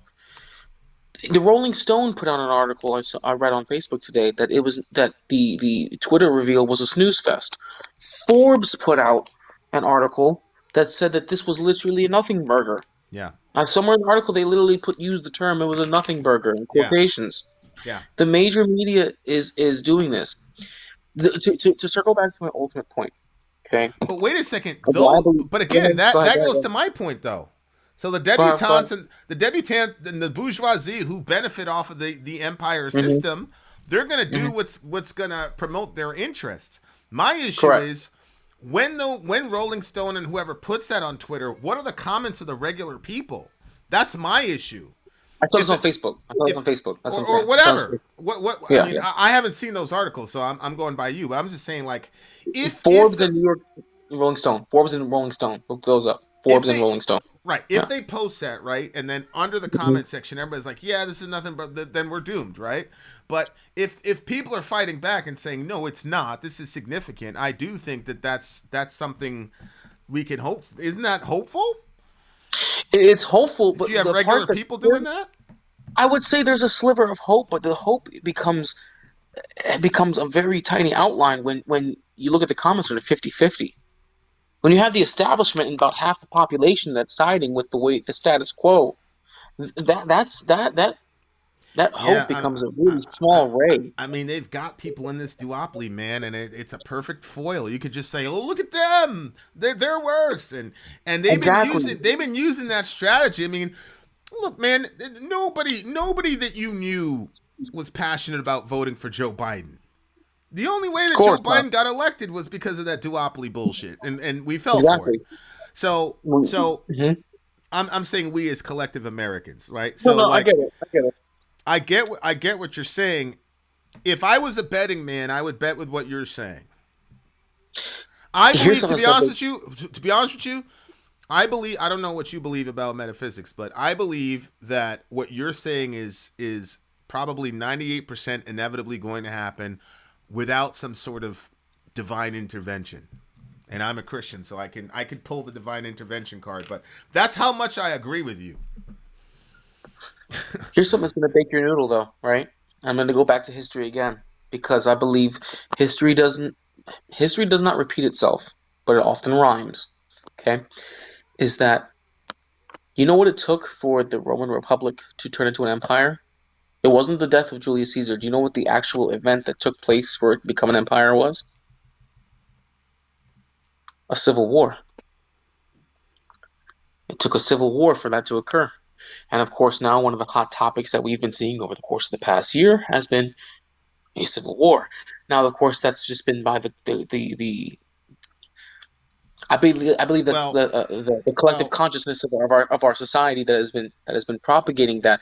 But that's what it took in order for that to occur. And I do believe that if our society was to get to a point where, and I'm gonna tie all this together, if our society as it stands now was to get to a point where it turned into a civil war, and that civil war did come to a resolution, the only way that our civilization would survive, um, knowing that there are other peers, other near power peers in this world. Okay, the only way our civilization survives is that when whichever side wins, consolidates our civilization, is that it becomes more ruthless to be able to combat the outside powers, and that's by becoming an empire. If Russia and China, you said yourself, I even asked before, what would Russia and China do if we had a civil war? They would love it. You said yourself, they would love it. well, They would be able to do whatever they please. And if that was to occur, if we were to get to the point where we become so ideologically polarized, left versus right, red versus blue, and an event like that were to occur, whatever survived on the other side of that would have to become so ruthless as to ensure our civilization continued. It'd have to be an empire. You couldn't have the same kind of soft civilization anymore. By well, comparison, I'm saying soft by comparison. well, it depends. Because It depends on who's fighting in the civil. Here's what I mean by that. I know where you're gonna Because go. I don't think you know where I'm gonna go. Okay. Based on my background, what I just covered relative to what happened with Twitter, to me, that was an act of war. hmm Psychological operations is a division in the United States military. hmm And Arab Spring, for example, if Right. how do you create the Arab Springs? Well, you send case officers over there. You find disaffected youth between 18 and 36. You once you get enough people, you send the Green Berets in there to train those folks, and then you start with the propaganda, and that's when the psychological operations division, in concert with the support activity from the agency, goes in there, et cetera, and that's how you create all these revolutions. And so the Russiagate stuff, I've said is one of the greatest protracted psychological operation that I've seen. And so to make it even more pessimistic, we're already at about, stage 3 for all out war. But make no mistakes, like active, purposeful mis and disinformation campaigns at the governmental level are absolutely acts of war. So You believe that was a home? You believe that these psyops were homebrewed, or that they were implanted?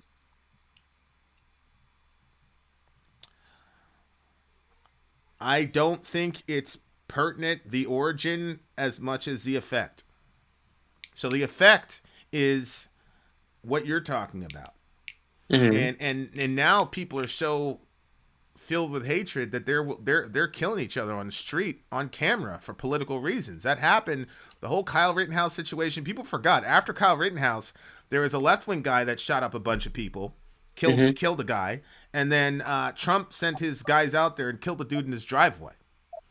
So that happened in 2020. That actually happened in our country. And people are not contextualizing it in the context of civil war, but there was a lot of psyop, seeding of that ground to create that environment in the first place. And so the expose on Twitter, that's the reason I'm so angry about it, is because there's a very easy way to overcome psychological operations, which is to get the people to say, we need to hold these people accountable. But instead, we're so far away from that, we're just trying to convince our fellow Americans that what happened is something was done to them. But they think that since Trump didn't get in office, that they somehow won. They don't realize that something was done to them by Twitter and the rest of those people. They're not taking any offense to it. So there's no way. If you go to the Middle East and things like that, a lot of those guys are experts at it. And that's the reason why, Syria and a couple other countries didn't go along with the program. You had Libya and things like that went along with the program, but there were other people that didn't go along with the program because they were able to figure out what we were doing. So what I'm saying is, to your point, we're in the midst of a civil war already, and it's a very unique kind of civil war because it's the government getting the citizens to go after each other. And that kind of bifurcation creates a certain kind of loyalty, like sort of like blind loyalty on both sides, to where it doesn't matter what's happening or how horrible. It's like Trump said, I could kill a bunch of people in Fifth Avenue, nobody would say anything, and everybody's like going crazy. It's like, well, the government can spit in your face, which is what they just did. And to your point, you got people defending the government from doing that shit. So yeah, we're in a lot of trouble. I don't see any way that this turns around. Honestly, I see this as the death of the republic, and probably not within our generation. Maybe within our lifetime, maybe, where things move so fast. But within, I would say, either the end of our generation or the beginning of the next, you see the rise of the American empire. It becomes the empire of the United States. Maybe that sounds like sci-fi. Maybe that sounds like fantasy, but no, I don't think it sounds like sci-fi. I think that it's a very responsible prediction. And what's fascinating is social media could have been the ultimate bulwark against any sort of intentions like that, but the psychological operators have done a really, really good job at neutralizing that powerful tool that regular people now have. Mm-hmm. It's all this deplatforming stuff, all this, get this guy off, blah, blah, blah. Everybody's all in their feelings, all types of shit, and not realizing. Hold on, Applejack. No, that was an accident. My bad. Okay. Not realizing that once you get people in the mode of that, then you've just neutered a very potent, people-oriented mechanism of speaking out, which is social media, which is here we are, and the government has gotten us to cheer for censorship. It's mind-boggling. It's absolutely mind-boggling. It really is. It really is. Well, look, you got other callers coming on. I just wanted to give that point, Vin. No, man. Stay strong out there. Uh, You keep on preaching that good word, man. Fight the fight. I respect the hell out of you. I'm gonna actually clip this so that people can watch it by itself, because it is an important warning. And the irony is that if people hear the warning, it might end up that people say, "Holy shit," right? Or I go on a watch list. You never know. 50-50. 50-50 at this point. You never know. All right, then. I'll talk offline to you about being. All right. Have a good one, bro. All right. Peace. He's right, man. He is absolutely right. I'm not gonna go with him all the way till like it's set in stone. But if you look at the patterns, we're in a bunch of trouble, man. We're in a lot of trouble. I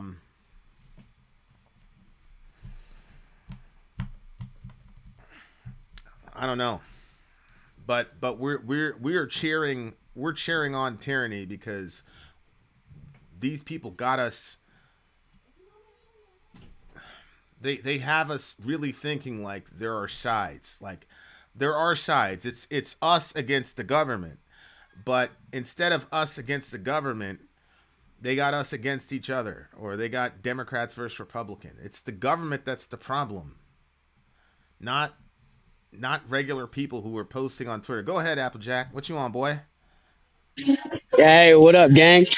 So so I got me a question, right? And I don't want to push this away. Hold on. I'm waiting. I'm holding.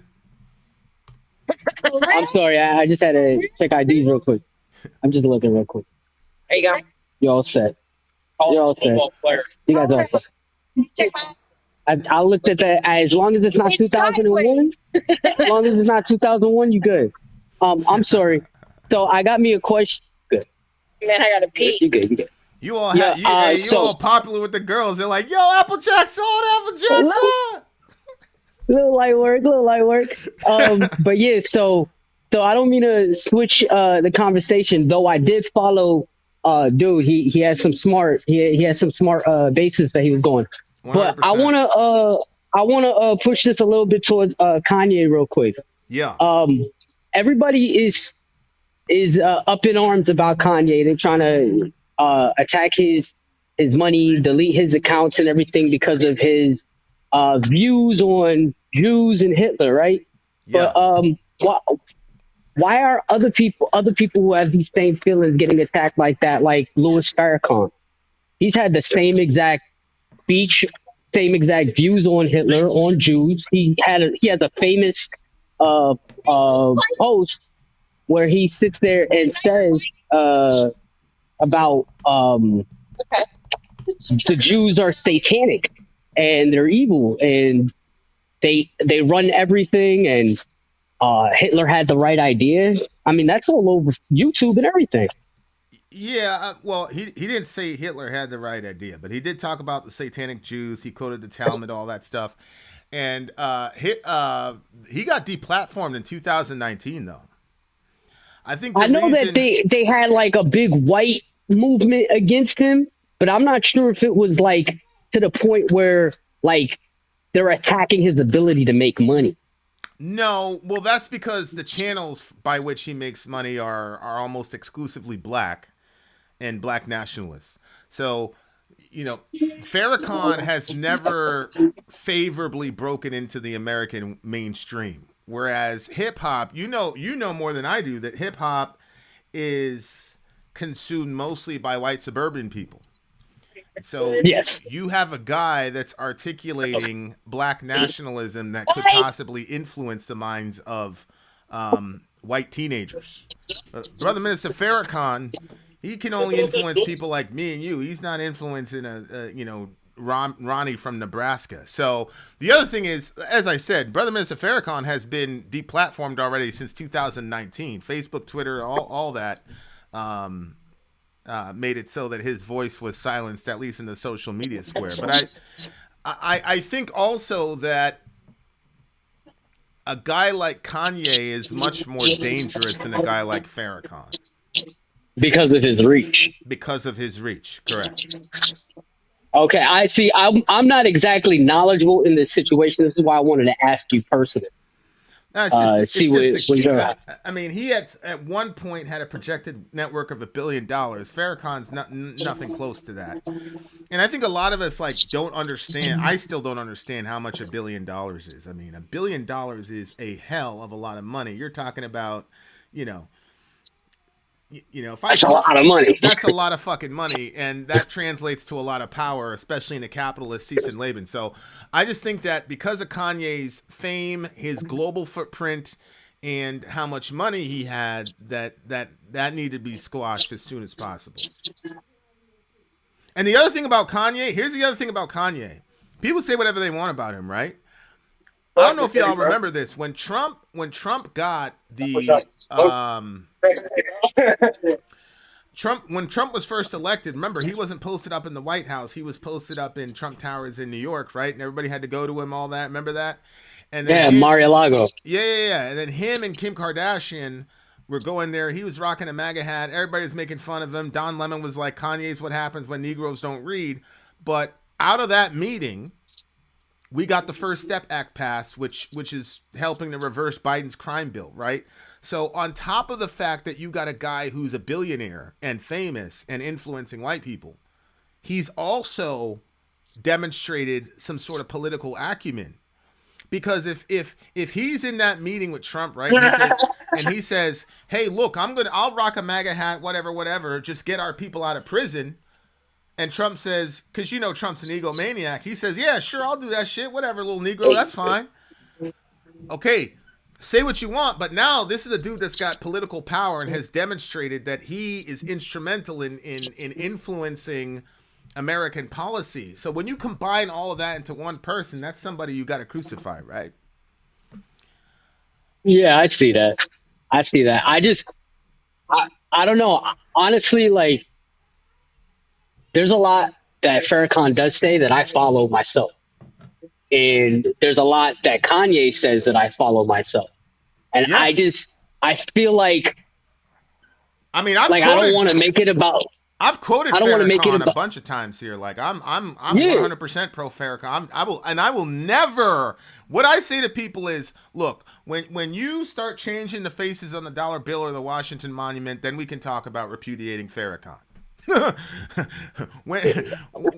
Farrakhan is honestly the reason why I got into politics. Like, he taught me to read, to really get into that, Yeah. And I feel like there's this huge movement to, like, I don't want to make it about race, but to attack the blacks.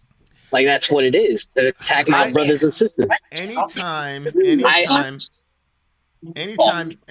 got a black dude who can bring not just black people but white people together, he's gone. What happened to Malcolm? What happened to Malcolm when he came back from his Hajj? When he came back from his Hajj, he said, you know what? I'm willing to work with freedom-loving people anywhere. Not just black people anymore. What happened to him? That was the end of him. Same thing. The end. Yeah. Same thing with homie from the Black Panthers, right? It's the same thing. Once he started working with them skinheads. Yeah, once he started working with them skinheads, and them skinheads started saying, you know what, these black people ain't that bad. They're struggling just like us. That was the end of him, right? So now when you have a black leader, you have black leaders that make white people feel comfortable. And as long as you're a black leader that makes white people feel, it happens on this channel. As long as you have a black leader that makes white people feel comfortable, you're cool. But the minute you start really calling shit out specifically, now there's a problem. Kanye didn't say all Jews. What he did talk about, though, was that all of us that have listened to hip hop for any period of time knows the relationship between Jewish owners of record labels and hip hop. This has been since the beginning of hip hop music. The term culture vulture, all that shit. We know all that, but they don't know. So when Kanye came out and said that, he was just saying shit that all of us had been saying from the beginning. But there's some groups of people in this country that you can criticize very specifically, right? You can say straight cis white males are the problem. That's a very specific group of people. And you can say whatever you want about those people. You can say whatever you want about black people. But for some reason, there's certain groups of people you cannot say anything about at all. And so Kanye crossed that line, and so this entire situation is a buck-breaking exercise between him and Kyrie. So Kyrie had to apologize, do all this shit with the ADL, but but they Jeff dragged him through the mud. But Jeff Bezos is okay. He's the one that fucking hosted the thing. He's making millions of dollars off of that thing a year. That's okay. So that tells me that it's not about anti-Semitism. It's about stay in your place, boy. Stay in your place and apologize to us and yada, yada, yada, and keep going. And that's why even people like Candace Owens had to speak out for him. Now think about that. Like, this is what I wish like my white friends would understand. Like, if Candace Owens is standing up for Kyrie Irving, then there's something happening in the psychology of Black America in this entire situation. We are interpreting this entire thing in a way completely different than the way they are. And I think that shows us like how much like actual progress in race relations we've actually made, because you can't even get a hearing if you're a black person talking about this stuff.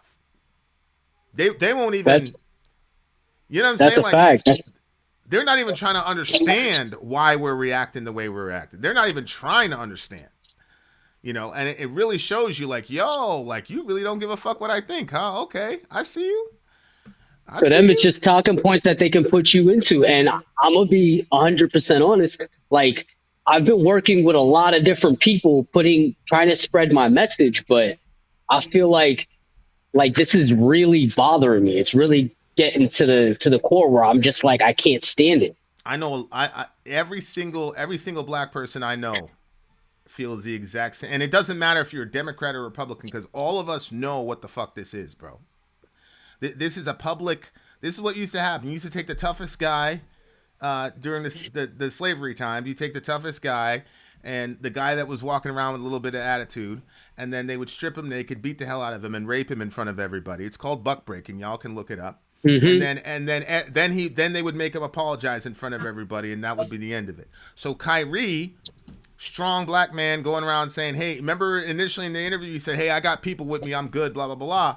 And then now you got him apologizing about all this other shit for putting out a video that's on a platform owned by somebody that's not him. And he you got LeBron, all the rest of these people like bowing down and all the rest of it. And Jeff Bezos is completely fine. Nobody's calling him an anti-Semite for hosting it on his platform. No, instead they're deconstructing bridges for his big ass yacht. Correct. But and that's what I'm saying. So when you get somebody that's I mean, you look at Candace Owens. I mean, who's her boss? Ben Shapiro. So for her to come out, this is the first time I've ever seen Candace Owens defend black people. For her to come out, I wish my white friends would have paused and said, "Tell me what's going on with y'all emotionally." But you don't get that kind of. They think they know what's better. They think that they have the idea. It doesn't matter what your struggle is. It's what they perceive your struggle. Yeah. And they don't want to learn. Yeah. I mean, it's very eye opening. You know, like here's a crazy one. One of the craziest things Brother Minister Farrakhan taught me was the separate or die principle, which is during segregation, we had our own milk shop. So they wouldn't let you sit at the milk shop. So you had black people come together and say, well, let's come up with our own shake shop. And so we were going to the shake shop, and then integration happened, and we stopped going to the black shake shop and going to the white shake shop. And Mr. Farrakhan's like, why are you doing that? Why send your kid to a white public school? Why do that? We had black schools. The black teacher can't teach you that 2 + 2 is 4. The white teacher's got it. But see, what happens is when you don't own anything, the Kyrie's a millionaire, but he doesn't own the league. I mean, think about how the NFL operates. They say this guy's on the trading block. Stay warm, man. Look at the language. This is the owner, trading block, blah blah blah. Think about that mentality. And so like you got football players that are afraid even to kneel because their white owner doesn't like that message. And it wasn't until George Floyd died on camera to where the NFL said, well, I guess you Negroes had a point. See what I'm saying? And so, you know, a lot of people want to think that we're post-racial and all the rest of it, but these two situations have made it very clear that we're not as post-racial as we thought we were. That's my opinion. I respect the opinion, and that's why I asked for it, because, like, I know I'm feeling something, and it's bothering me to the core. And that's like the same situation that I have with Mike Figueredo from the Humanist Report, where he's on our backs and he wants us to defend his fights and have his back and vote for the people that he wants you to vote for, and say that he's fighting for you as well, for me and for my people. But then when it comes to my type of situations, things that are important to me, like the over abuse of cops on my people, or black reparations, or something that'll actually do something to assist the people in the hood that I grew up with. It's like, yeah, but we gotta wait. Right now is not the time. Exactly. Look, there's no black agenda on the progressive ticket, bro. You know, I was talking to, you know, Sabby Sabs about that, and like they had a little run in a couple weeks ago, you know, Sabby Sabs and them. The RBN network, I fuck with them. Those my people. Yeah, and you know, so they were talking about reparations, and one of these, you know, like there is no black agenda for the left, man. There is none, and that's why I say, like, I'm a free agent. Whoever's, you know, I've got about 3 or 4 issues that are important to me as a black person in America, and whoever's closest to that, that's who I'm voting for. And we got to have that mentality, because right now we're carrying water for these progressives. They don't give a fuck about us, bro. They don't. They'll laugh at you if you talk about putting reparations on the reparations. A lot less expensive than Medicare for all, but they'll laugh at you if you talk about that. So, you know, black people got to understand, like, you got to understand where you are in this country and how you're actually perceived.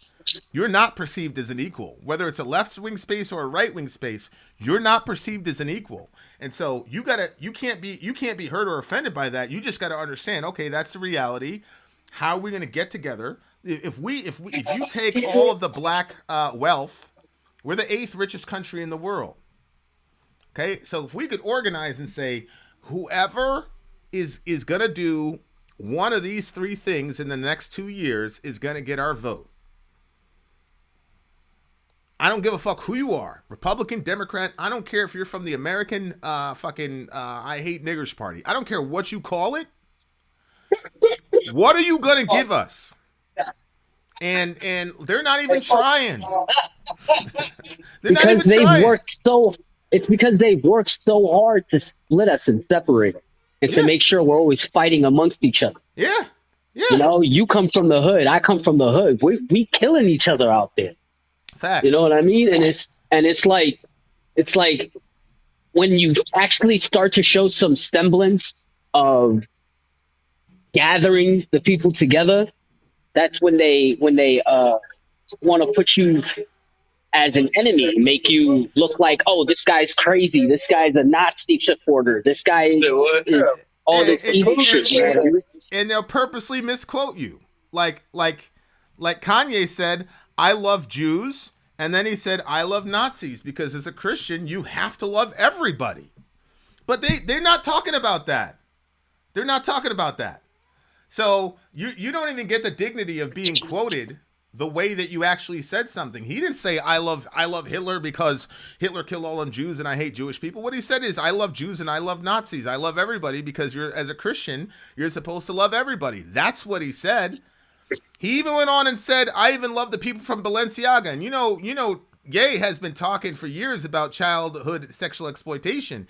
He mentioned Balenciaga, all those people. You don't see these people saying Kanye West supports Balenciaga. No, because that wouldn't perpetuate what they're trying to do. So they just focused on one half of what he said, because what he says is not important.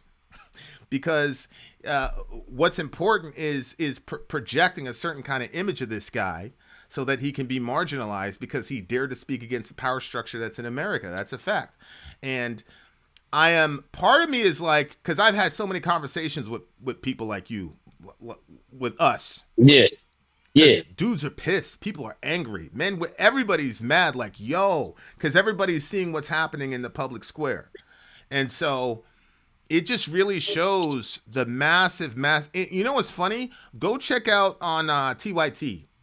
They had I forgot what the guy's name was, but he went on there and he yelled and screamed at Kanye, and then he told all the black people that to come fight with us because we fought with you. Like revisionist. TYT, who the black guy with the dreads? No. That guy's been quiet. The white dude, what's his name? Hold on, I'm gonna tell you in a second. John Idarola? No, the Jewish dude. He says he's Jewish. I don't know, but this guy right here, what's the guy's name? Jewish anchor's response to Kanye, whatever his name is. I don't know what the guy's name is. Ben Glebe, Ben Glebe, right? Oh my God, the guy that got murdered on fucking he's a contributor. Podcast. He's a contributor on TYT now. If you look at the comments section, you'll see a bunch of pushback on that comment section. Like black folks are angry as hell.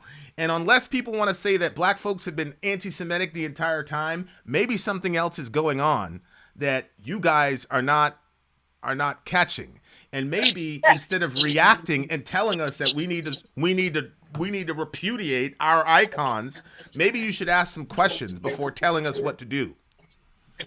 Yeah.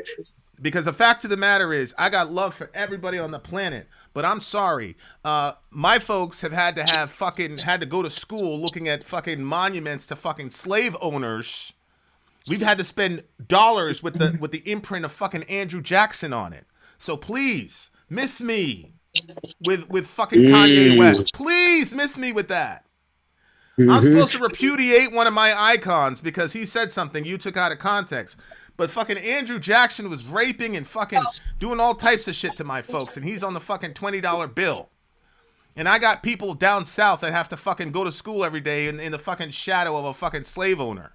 That was not erected in the 1800s, was erected in the 60s during the civil rights movement for obvious reasons. So instead of asking some questions, you got a bunch of white Americans telling us how we're supposed to fall in line and repudiate one of our icons. And they're really surprised that there's an angry backlash from the black community, even people like Candace Owens. And props to her for not bending the knee because holy shit, Ben Shapiro's her boss and shit. So there it is. Damn.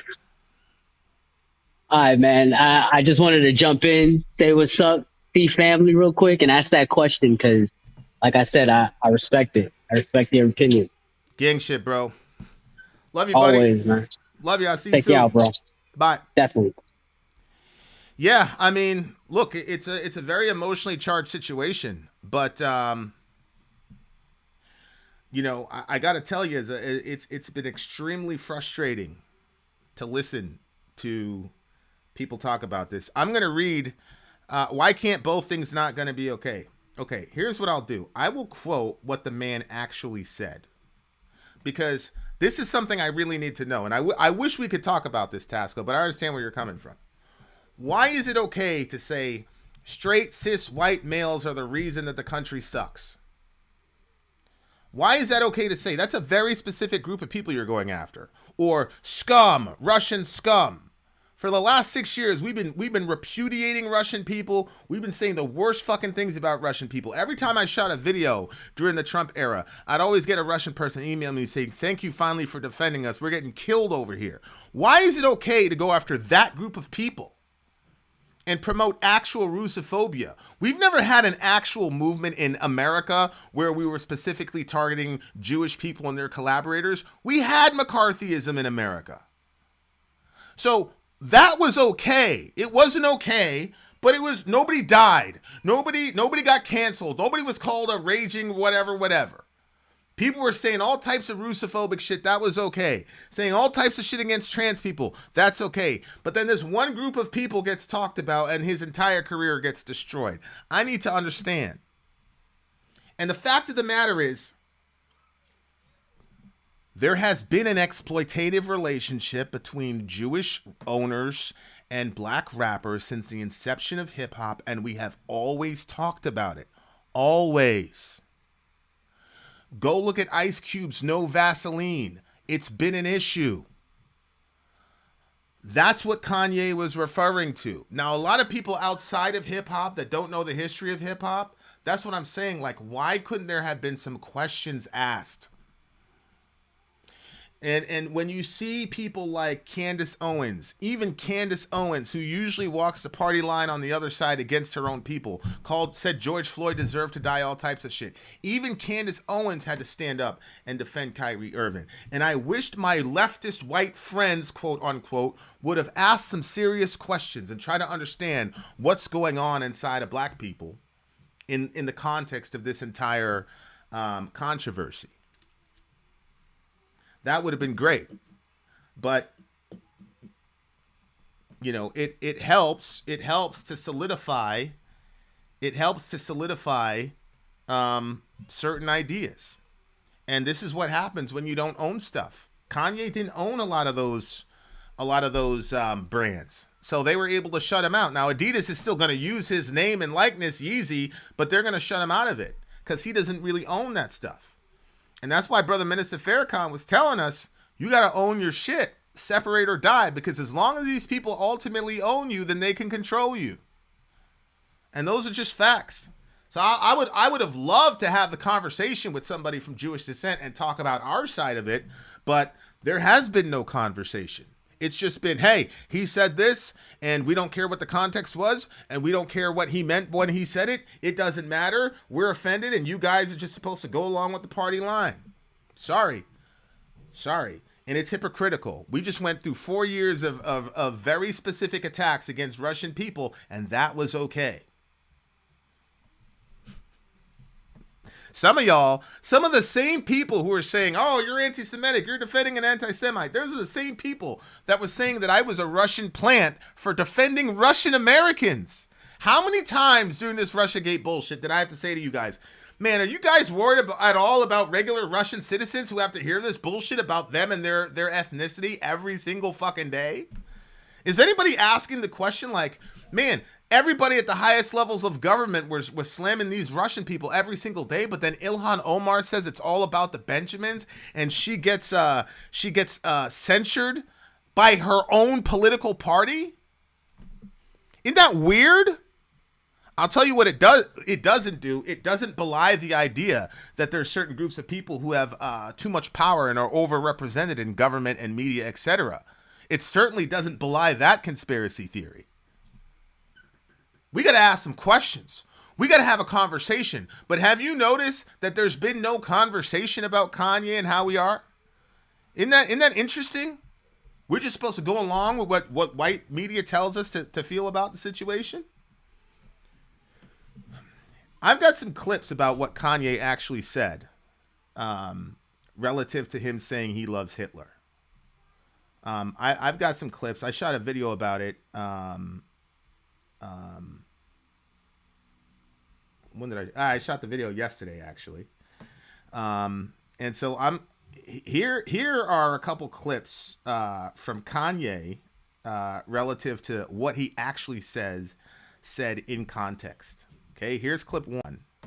Let me just say this in closing.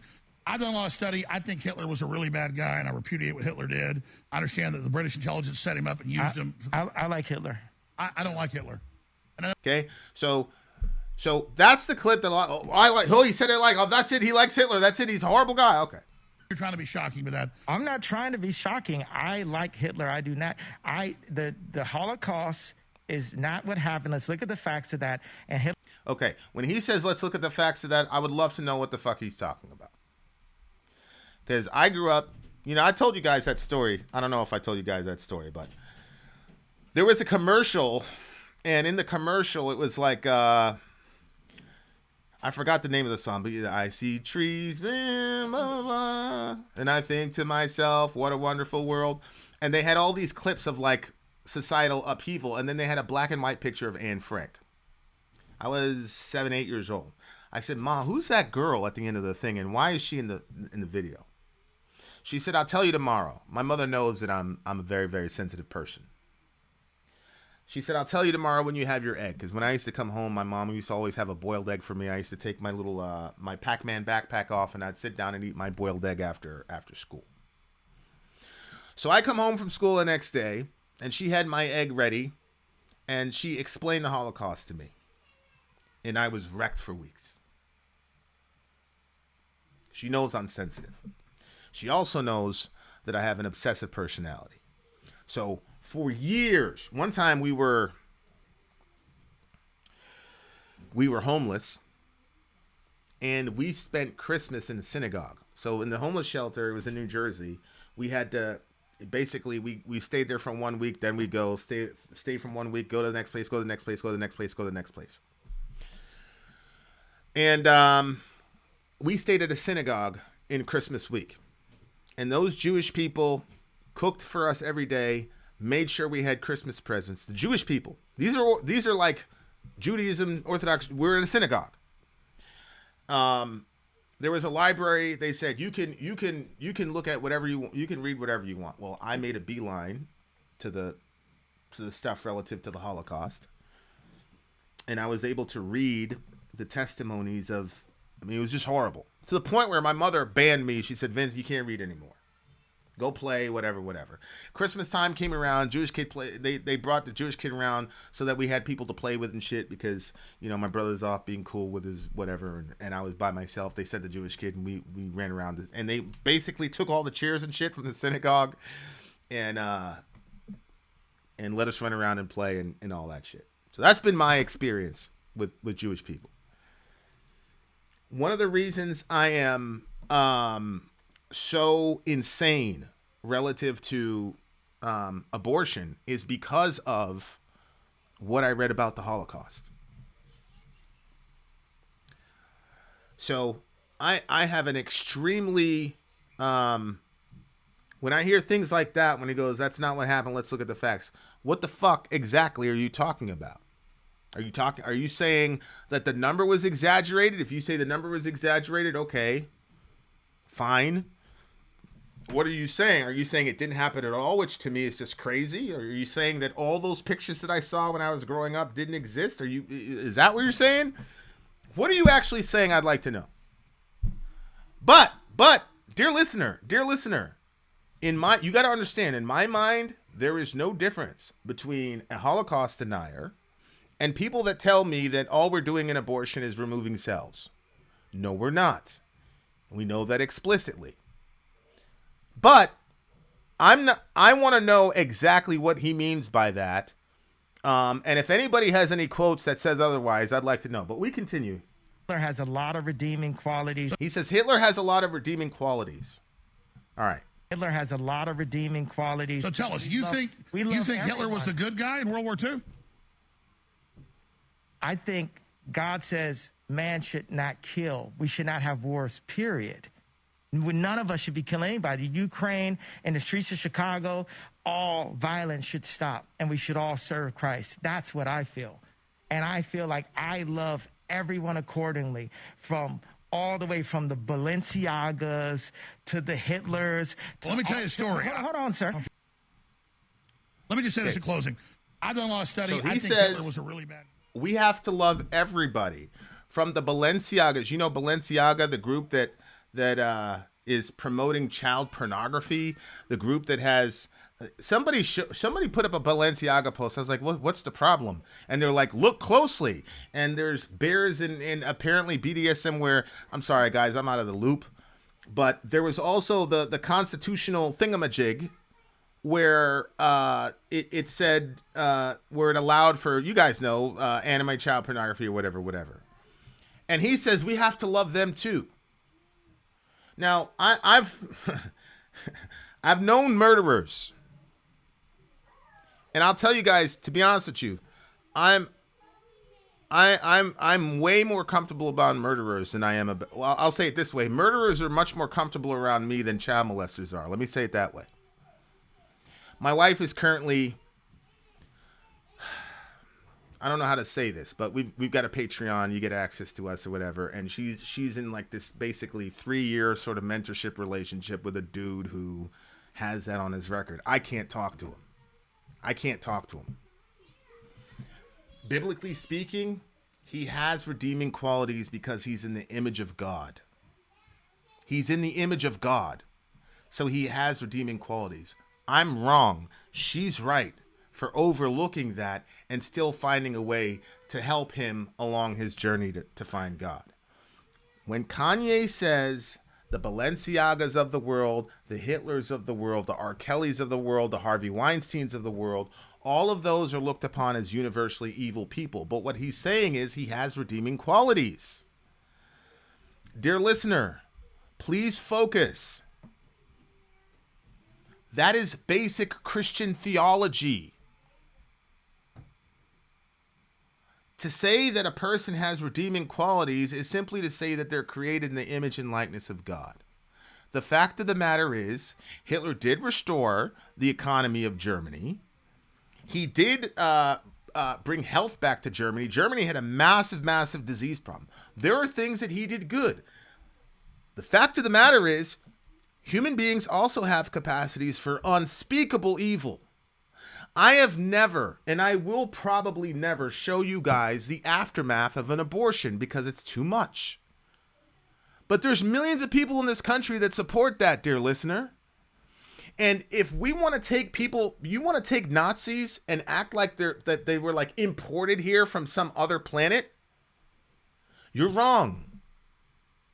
Nazis are human beings in a certain situation that were manipulated by their government and their own evil inclinations. And if you want to act like there's no redeeming good about Nazis, what do you think will happen when people look at the American empire and all the fucking torture and pain and blood that we've shed over all the world in 100 years? You think in 100 years people are going to look back at the shit that we did and think there's a vast difference between American and Nazi? I think you're wrong. I think in 100 years, abortion is going to be unthinkable.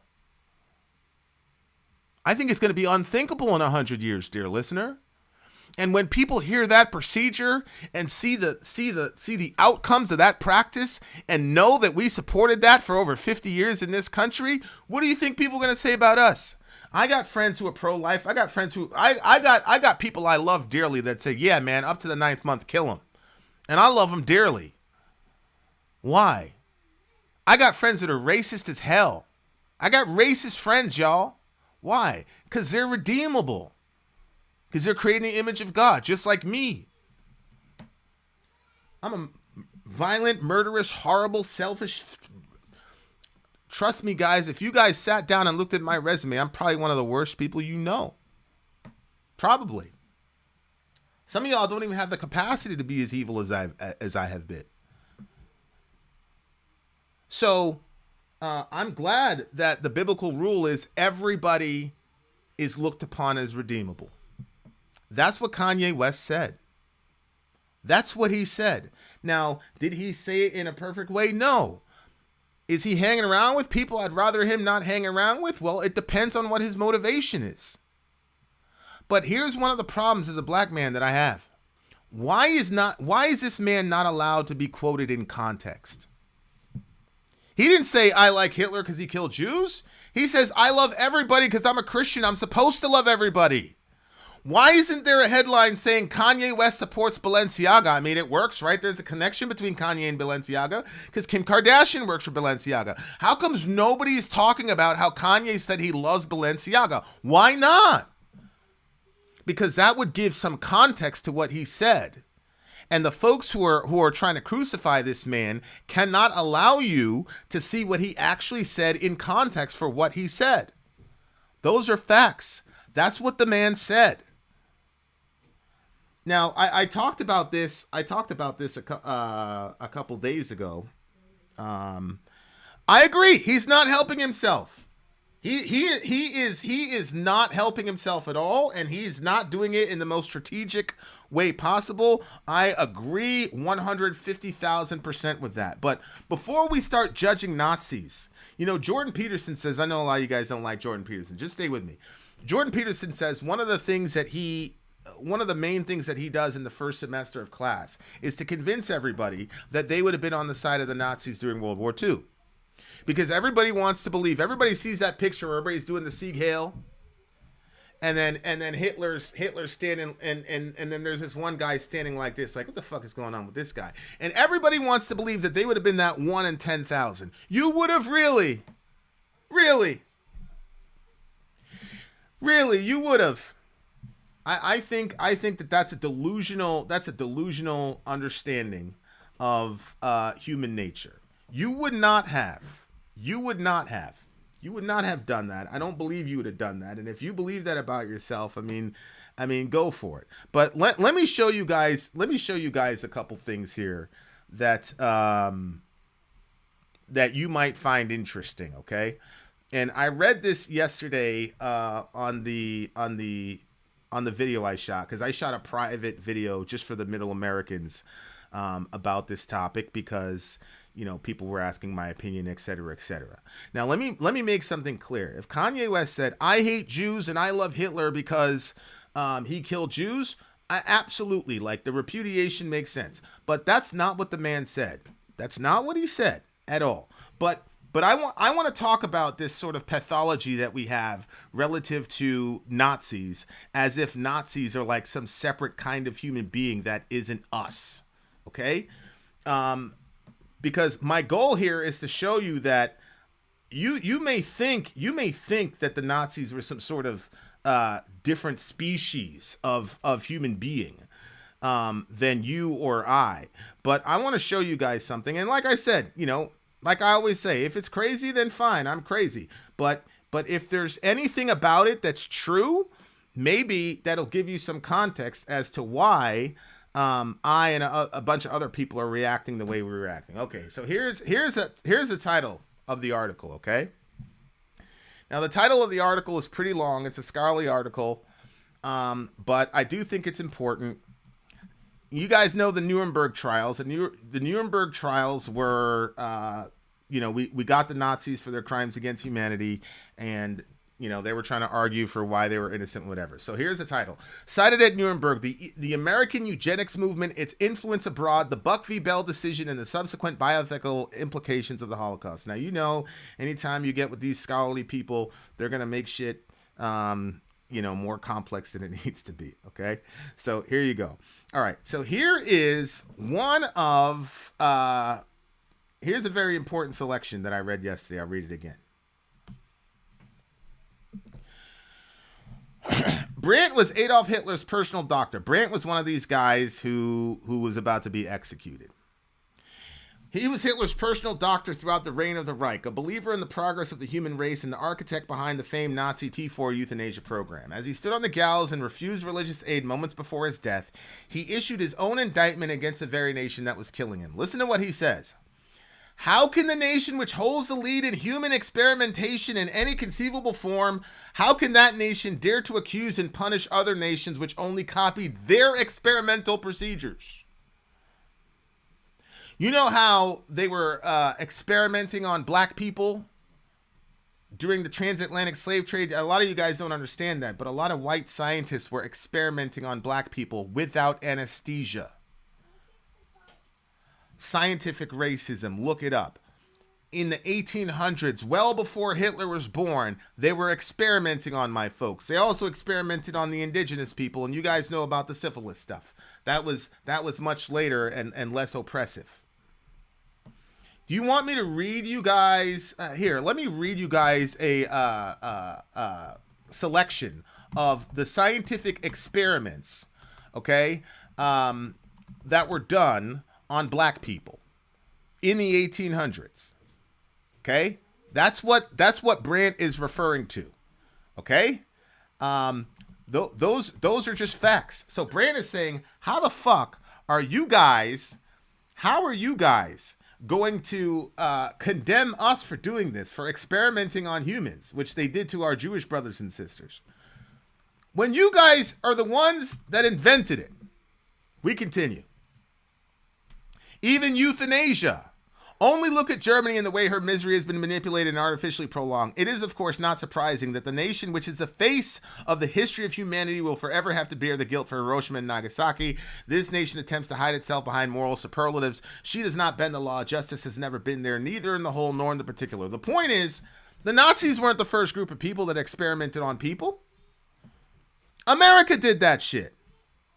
America did that shit. So, why is it that when black people were experimented on by this country and the leaders in charge that oversaw that shit, how come we've got them on the dollar bill and in monuments all over the country? Was it black people are not as worth as much as Jewish people when we were experimented on? We continue. Here's another selection. Now, this guy's saying he's a victim, which is absolutely insane. I think we can all agree that that is insane. But here's another selection.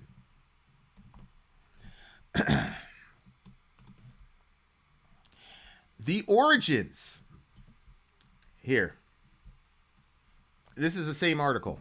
The origins of eugenic ideology began with the idea of personhood. Indeed, the idea of a good human in the biological sense is not a new phenomenon. Obviously, for generations of mankind, there have been slaves and those looked down upon because of their supposedly inferior race or gender or nationality.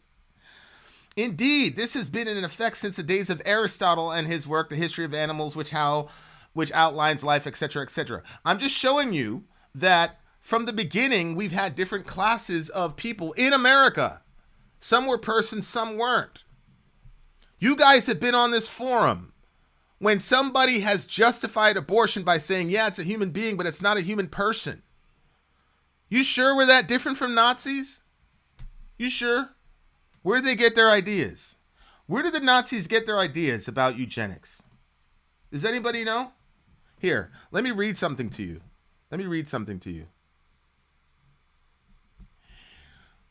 Let's play one of those like guess that person or guess who said this. Here we go. It is better for all the world. Notice this person did not limit it to United States of America. It is better for all the world if instead of waiting to execute degenerate offspring for crime or to let them starve for their imbecility, like mental retardation, disability, etc., let them starve for their imbecility. Society can prevent those who are manifestly unfit from continuing their kind. The principle that sustains compulsory vaccination is broad enough to cover cutting of fallopian tubes. 3 generations of imbeciles are enough. Who said that? Some crazy Nazi scientist in Germany? No. Oliver Wendell Holmes of the United States Supreme Court. This decision is the majority decision for the Buck v. Bell trial. The Buck v. Bell case in the Supreme Court was by this woman named Carrie Buck, and the state was suing to sterilize her. And it went all the way up to the Supreme Court, and the state won. This was the majority opinion, and the only dissenting opinion was a Roman Catholic. That's a fact. As a matter of fact, in this article, it's clear. Listen to the ramifications of this. This is the very next page here. It was this opinion that Nazis cited in their defense at Nuremberg a mere 30 years later.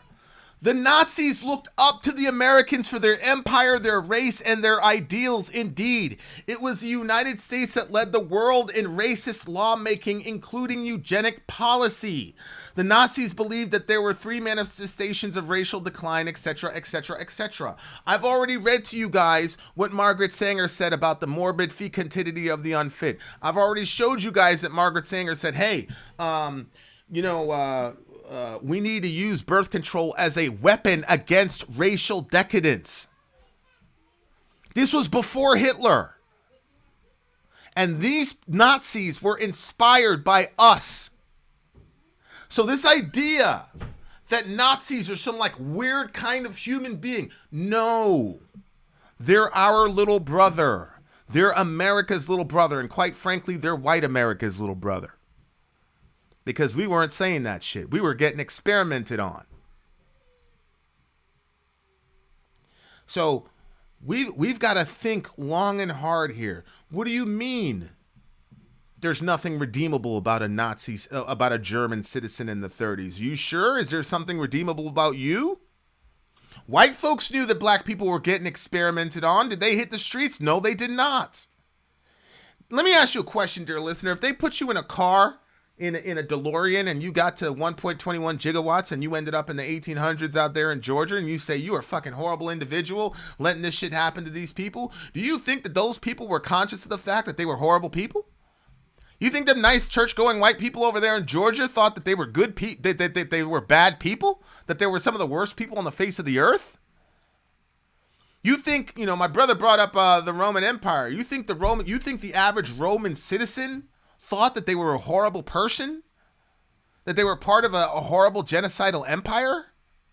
You think that Miss Hirschmeyer over there in Germany, looking out her window, watching the SS go in there and jam up her neighbor who's been delivering milk faithfully to her house for a decade, you think she thinks she's a horrible person for letting the worst atrocity in the world happen? No! So are you sure? Are you sure that 100 years people aren't going to be looking back at you and saying the same thing? You better be glad. You better be glad that God finds redeeming qualities in Nazis. You better be really glad.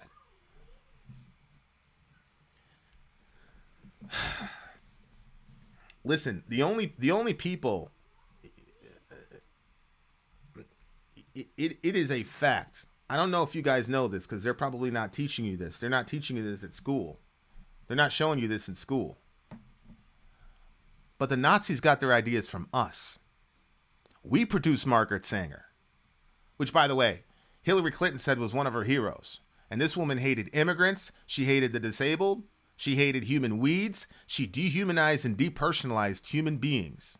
And that attitude went over to Europe. And when you combine some Nietzsche, some cynical interpretations of Darwinism, and then when you look at the success of the Americans and you put all that together, you get a Holocaust. That shit didn't happen in a vacuum, and it did not happen because they got phased down here from some or they got brought up by some demons. These are regular human beings, and if you think that you're not like them, you're delusional. There were no white people hitting the streets when people heard about us getting experimented on. They were peer-reviewed. There were peer-reviewed documents in the 1800s about us. Nobody was hitting the streets about that.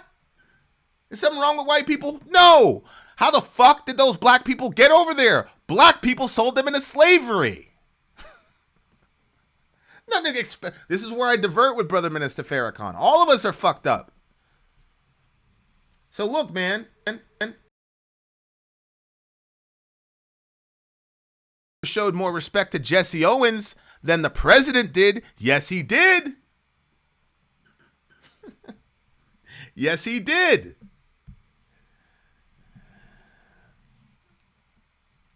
Aren't they still doing that today to the women that cross the border that get thrown into those facilities? Yes, Candy Apple. Yes. During the Trump administration, Candy Apple's 100% right. During the Trump administration, not only did we rape those girls, and I'm saying we because we're Americans, those girls got raped. There were forced hysterectomies against their will. Who got held accountable for it? Nobody. Why? Buck v. Bell. It's still there. At least the Germans have done everything they possibly can to reverse all those horrible Nazi ideologies and laws. Buck v. Bell is still on the fucking books, guys. It's still on the books right now.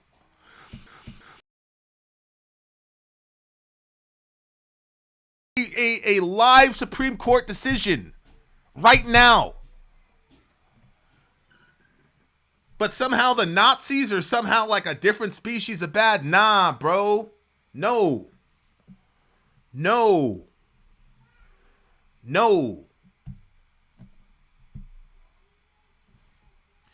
Listen, if the Christian God really exists, you better hope he can find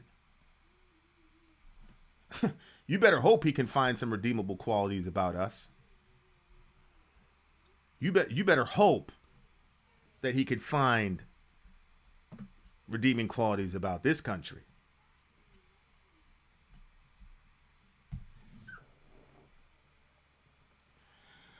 So there's a lot of things happening with the whole Kanye West situation.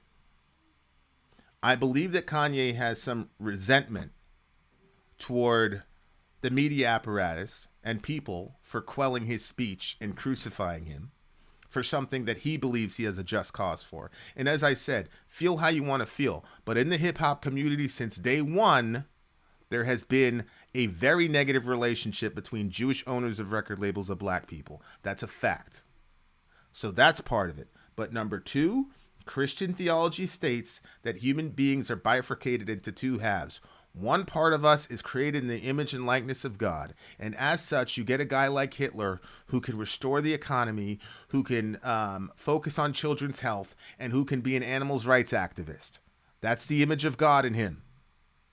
There's a funny story where there's a prophet. He's about to go and do evil shit. And he's riding on a donkey. He starts beating the hell out of the donkey. And Jesus shows up with a sword and says, you know, that donkey saw me. And because of that, she didn't want to go forward. But if she would have went forward, I would have killed you and spared her. So God's an animals' rights activist. So the image of God is in Hitler and every Nazi in Germany. Conversely, there is capacity for unspeakable evil in the human heart. I got a friend, well, he's an acquaintance. He was, I want to say he was 11 years old. Him and his buddy knocked on the door of one of their friends. He was 8 years old. This is a true story. You can Google it. They said, let's go play out in the woods. They brought the kids out in the wood and proceeded to beat the hell out of him until he died. They killed this kid for no reason. The last words of the kid was, why are you doing this? And they beat that kid to death. We have inside of us a capacity for unspeakable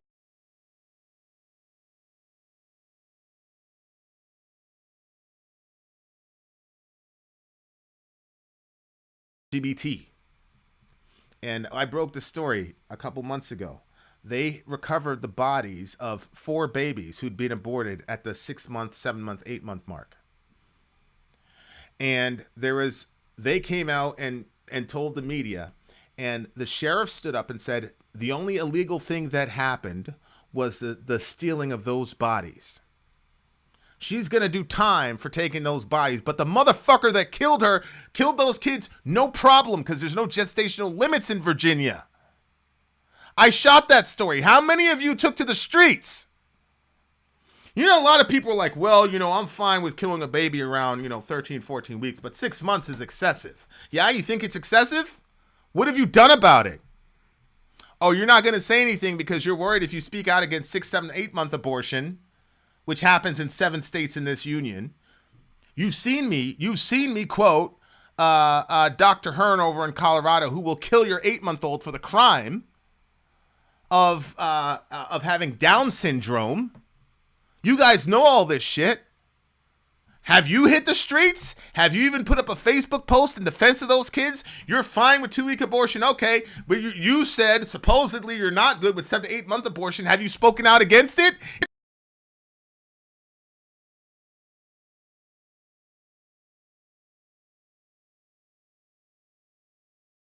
You're different from them nice white people that were going to church while their black neighbor was getting fucking experimented on. We're not different from anybody, guys.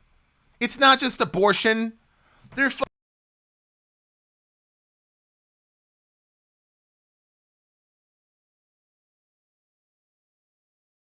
up shit in your heart that makes you a cruel person, that gives you the capacities for evil that you won't even, you can't conceive. If you don't understand that about yourself, then you're doomed to continue to repeat it generation after generation. Isn't it convenient that we always look back?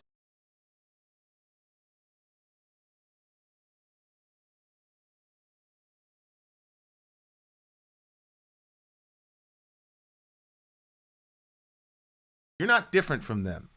There's no difference between me and the Grand Wizard of the KKK other than God's grace.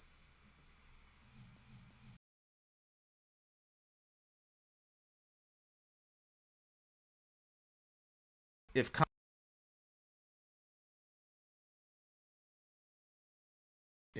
Kanye says that we're supposed to love everybody, I know my audio is going in and out. It's probably God having some mercy on you beautiful people.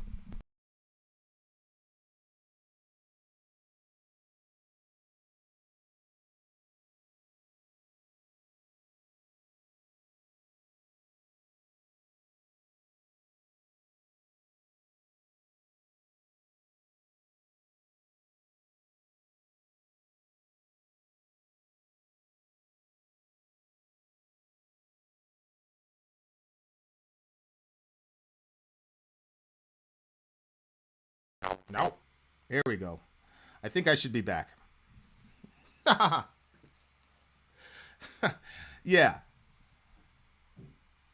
The audio is back. The audio is back. So listen. If you are of Jewish descent, I got a friend that's very, very dear to me. That was hurt by what Kanye said, and like I said, I wish me and him could have had a conversation, because I love that dude, and I hope he knows that I love him. But there are bigger issues to me happening than what the media is trying to get us to do. And I will say that, you know, people like us are usually pretty skeptical. We're pretty skeptical about you know, what the media is trying to get us to do and get us to believe and all the rest of it. But in this one, for some reason, we're not saying, okay, what is the media's agenda here? What's the goal, et cetera, et cetera, et cetera. So look, guys, yeah, I think that Nazis are evil. I think Nazis represent what happens when a society is subsumed by bitterness and hatred and wants to find a group of people to blame. And when you combine that with the arrogance of human beings who destroy certain foundational ideas, you know, Nietzsche talked about this. Once you start destroying certain ideas, you have a very, very difficult time. I'm going to read this part in the article as well, because it's very, in my opinion, at the core of what powers Nazism. It's what powers the transatlantic slave trade and all the other atrocities in the world. Here you go. Inspired partially by the American eugenic movement, according to historians Hans Walter Schmuel, who's Jewish, by the way, the Nazis adopted a racial paradigm constituted an ethic of a new type, in which, by giving up the conception of humans as the image of God through the Darwinian theory, now viewed life as a piece of property. If you don't view people as being inherently valuable, if you don't believe human beings have some sort of divine spark that separates them as just more than things and objects, you have no way to condemn the Holocaust. I talk to people and I say, okay, so are all human beings inherently valuable? The answer is no, because the minute you say all human beings are inherently valuable, you cannot kill them via abortion. I'm sorry, you can't have it both ways. If you believe in abortion, there is a class of human beings that are not infinitely valuable. There's a class of human beings that we can just throw away. Where's the lie? So look, here's my point. Kanye, I don't like the way that he said it. I have questions about what he means by we need to look at the facts relative to the Holocaust. I have questions about that. What the fuck does that mean? But as far as him saying he loves Hitler or that Hitler has redeeming qualities or whatever, that's just Christianity 101. That's basic Christianity. And furthermore, what I would say is Americans, among all people, need to shut the fuck up when it comes to Nazism, because we're the ones that gave them the ideas. The Nazis quoted the United States Supreme Court right before they were going to be hanged. The fucking words of the United States Supreme Court were on their lips. And for us to pretend that we're somehow better than those people is insane. You got a country that practices forced sterilization. And it's written and codified at the highest levels of your government. All you people that were upset about overturning, oh my God, you're overturning judicial precedent. I don't know. You think that maybe Buck v. Bell, you think that's something that maybe we should reverse? I think so. But if you're in such a good country, if you're in such a good land and Hitler's such a fucking monster, why is it that Buck v. Bell is still on the books then? Why is it that you never even heard of Buck v. Bell until you started watching this channel? I remember when I first brought it up. I know all of y'all were like, fucking bullshit. There's no way. Vin's lying.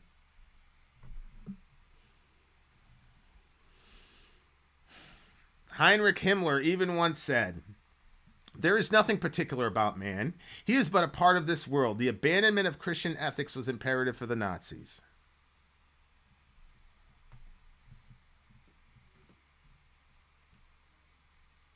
So this is not even about abortion. It's not about Nazism, guys. It's about human nature.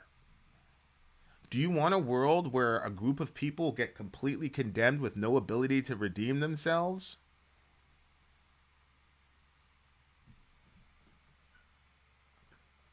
I don't believe we can redeem ourselves, by the way. I believe that we're so fucked up that God has to redeem us, and that's why I'm a Christian. And you guys have had different experiences than me, but I can tell you personally, I know for a fact I'm not better than those people. I'm a part of a global empire, dear listener. And you end up doing shit, man, listen. We're not better than those people. I promise you. Vin, can you give a shout out to my friend? I want her a reason to watch the whole stream. Her name is Evignia Boschko, and she'd appreciate you standing up against, and she appreciated. Hell yeah. Viva Rusia, man. You know, shout out to Evgenia. That's such a beautiful name. One of Soraya's names is like Russian. And it's beautiful. Yeah, so shout out to Russia. And shout out to Ukraine, by the way. I don't hate Ukraine. I hate the perpetuation of the misery of those people that our country is doing, but I don't hate Ukraine. Shout out to Jenny. We are not better, but we can be decent. You did the same for me. I was so angry at the Christian faith before we met you and took me under your wing and helped me give my anger an outlet. Hell yeah. I'm still angry at a bunch of Christian shit, though. I'm not going to lie to you. I'm not going to lie to you. But shout out to Jenny and all my Russian brothers and sisters all over the world, man. You guys have brought a lot of beauty to the world. And nobody's better than y'all either. Y'all got shit in your past that's fucked up, and there's a lot of beautiful shit that you've contributed. You know, my first real introduction to Russia is gonna be funny. Was I was watching the Winter Olympics. My first crush was Christy Yamaguchi, because I was in love with all Asian people because I found out that Nintendo was made in China or Japan or whatever. So I was like in love with Russian, with Asian people. So anyway, there was Christy Yamaguchi. So I was watching figure skating, and my brother was making fun, like, "Oh, you're watching girl shows?" Like, yeah, whatever, boy. I'm watching Christy Yamaguchi, and there was this Russian girl that came on, and she killed it. She killed it. I think she got the silver medal. I'm not sure, but that was my first introduction to Russia. I was like, holy shit, man, those Russians on some gangster shit. She was really good. So shout out to Russia.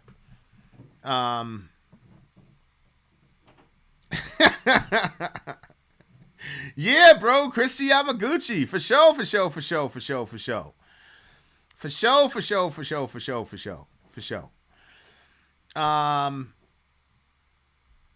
And look, you know, as my man DJ says, you know who's in control of you based on who you can't criticize.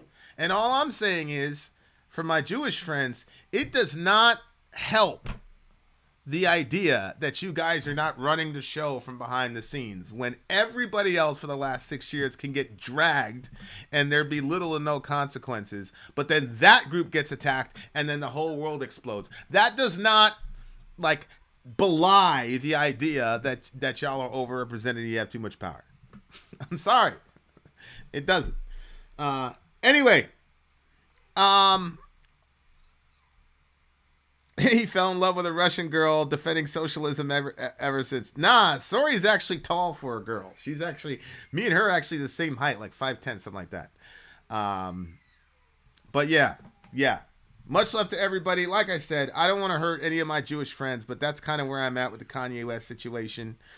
I love all you beautiful people, but it's time for me to get the hell out of Dodge. You hear the kids crying in the background. I gotta bounce. I will put the sources for everything that I talked about in the description, so you can look it up yourself. Like I said, much love to everybody. Love your neighbor. Take care of each other. Middle America, we are the media. Oh, can you read my post? Do me a favor.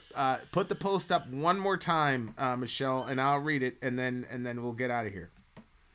Yes, if you are interested in the music streams, the music streams are back. So I think we've got an Alliance stream coming up next. So that should be interesting. So yeah, there's a lot on the way.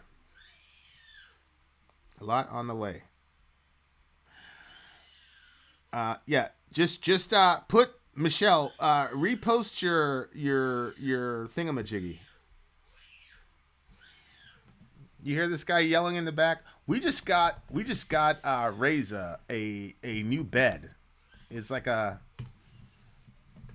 and we were convinced that he was gonna celebrate, he was gonna love it. Man, that boy hates that thing. He can't stand it. I'm like, what? What is your problem? So he's acting up. He likes the crib, which is weird because when Orion got his new bed, he was like, yeah, boy, I'm a big boy. I'm in this bitch. And now, like, not so much. Not so much. I'm very surprised. You can never tell with kids these days, though. All right, let me see. Here we go. Michelle O'Rourke in the house. Common man began to see... Actually, hold on. Let me see. Let me see if Michelle...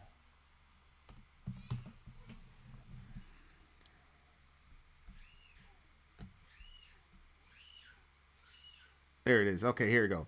This system has always benefited the elite. To take a page out of your Bible, Vin, to use a metaphor, the Jews were under the Roman Empire and the Sanhedrin and the Pharisees until Jesus came, and the common man began to see past the lies and past the manipulations they had been living under. But one has to throw off the bindings to lift the veil of complacency. Whoa, that's true. No, that is true. They were basically, by the Romans as well as the Jewish ruling class, against their own people. That's good. Once mankind awakens from the lies and vitriol and false teachings and information, you're going to see a civil war for the souls of every man and woman and child. Yeah. No, I think you're 100% right. And it's mind-boggling to me. You know, I don't know, man. People always talk shit about young people and millennials, but I don't know. I feel like the millennials of our they're gonna get us out of here. They're gonna get us out of this situation, inshallah. I really believe that, because they're definitely more engaged than what we've seen from our generation when we were that age. So shout out to them, man. That's awesome. That's awesome. And I'm gonna end on that note. As I've said a million times, I'm not better than anybody. Americans aren't better than anybody. All of us have the capacity for amazing inventions and things that benefit mankind, and all of us have the capacity for terrible cruelty. And I view we are images of God, but we are broken images of God. We're cracked. And so, like, you know, when the sun hits that perfect mirror, it reflects light back out into the world, right? And what happens is that because of sin or selfishness, whatever you want to call it, ego, whatever you want to call it, karma, you know, your dark side, your shadow, whatever you want to call it, that has cracked the mirror, and so the light can't get reflected perfectly. And Jesus, the job of Jesus was to fix those cracks and to restore us back to being what we were created to be. And that's the entire message, and that's why I follow Christ. And Applejack says, I'm better than some people. And DJ says, I'm definitely better than you. So on that note, we have learned nothing, and I'm going to spend some time with my wife and try to get this guy to calm down. Much love to all you people. Love your neighbor. Take care of each other. Vin out.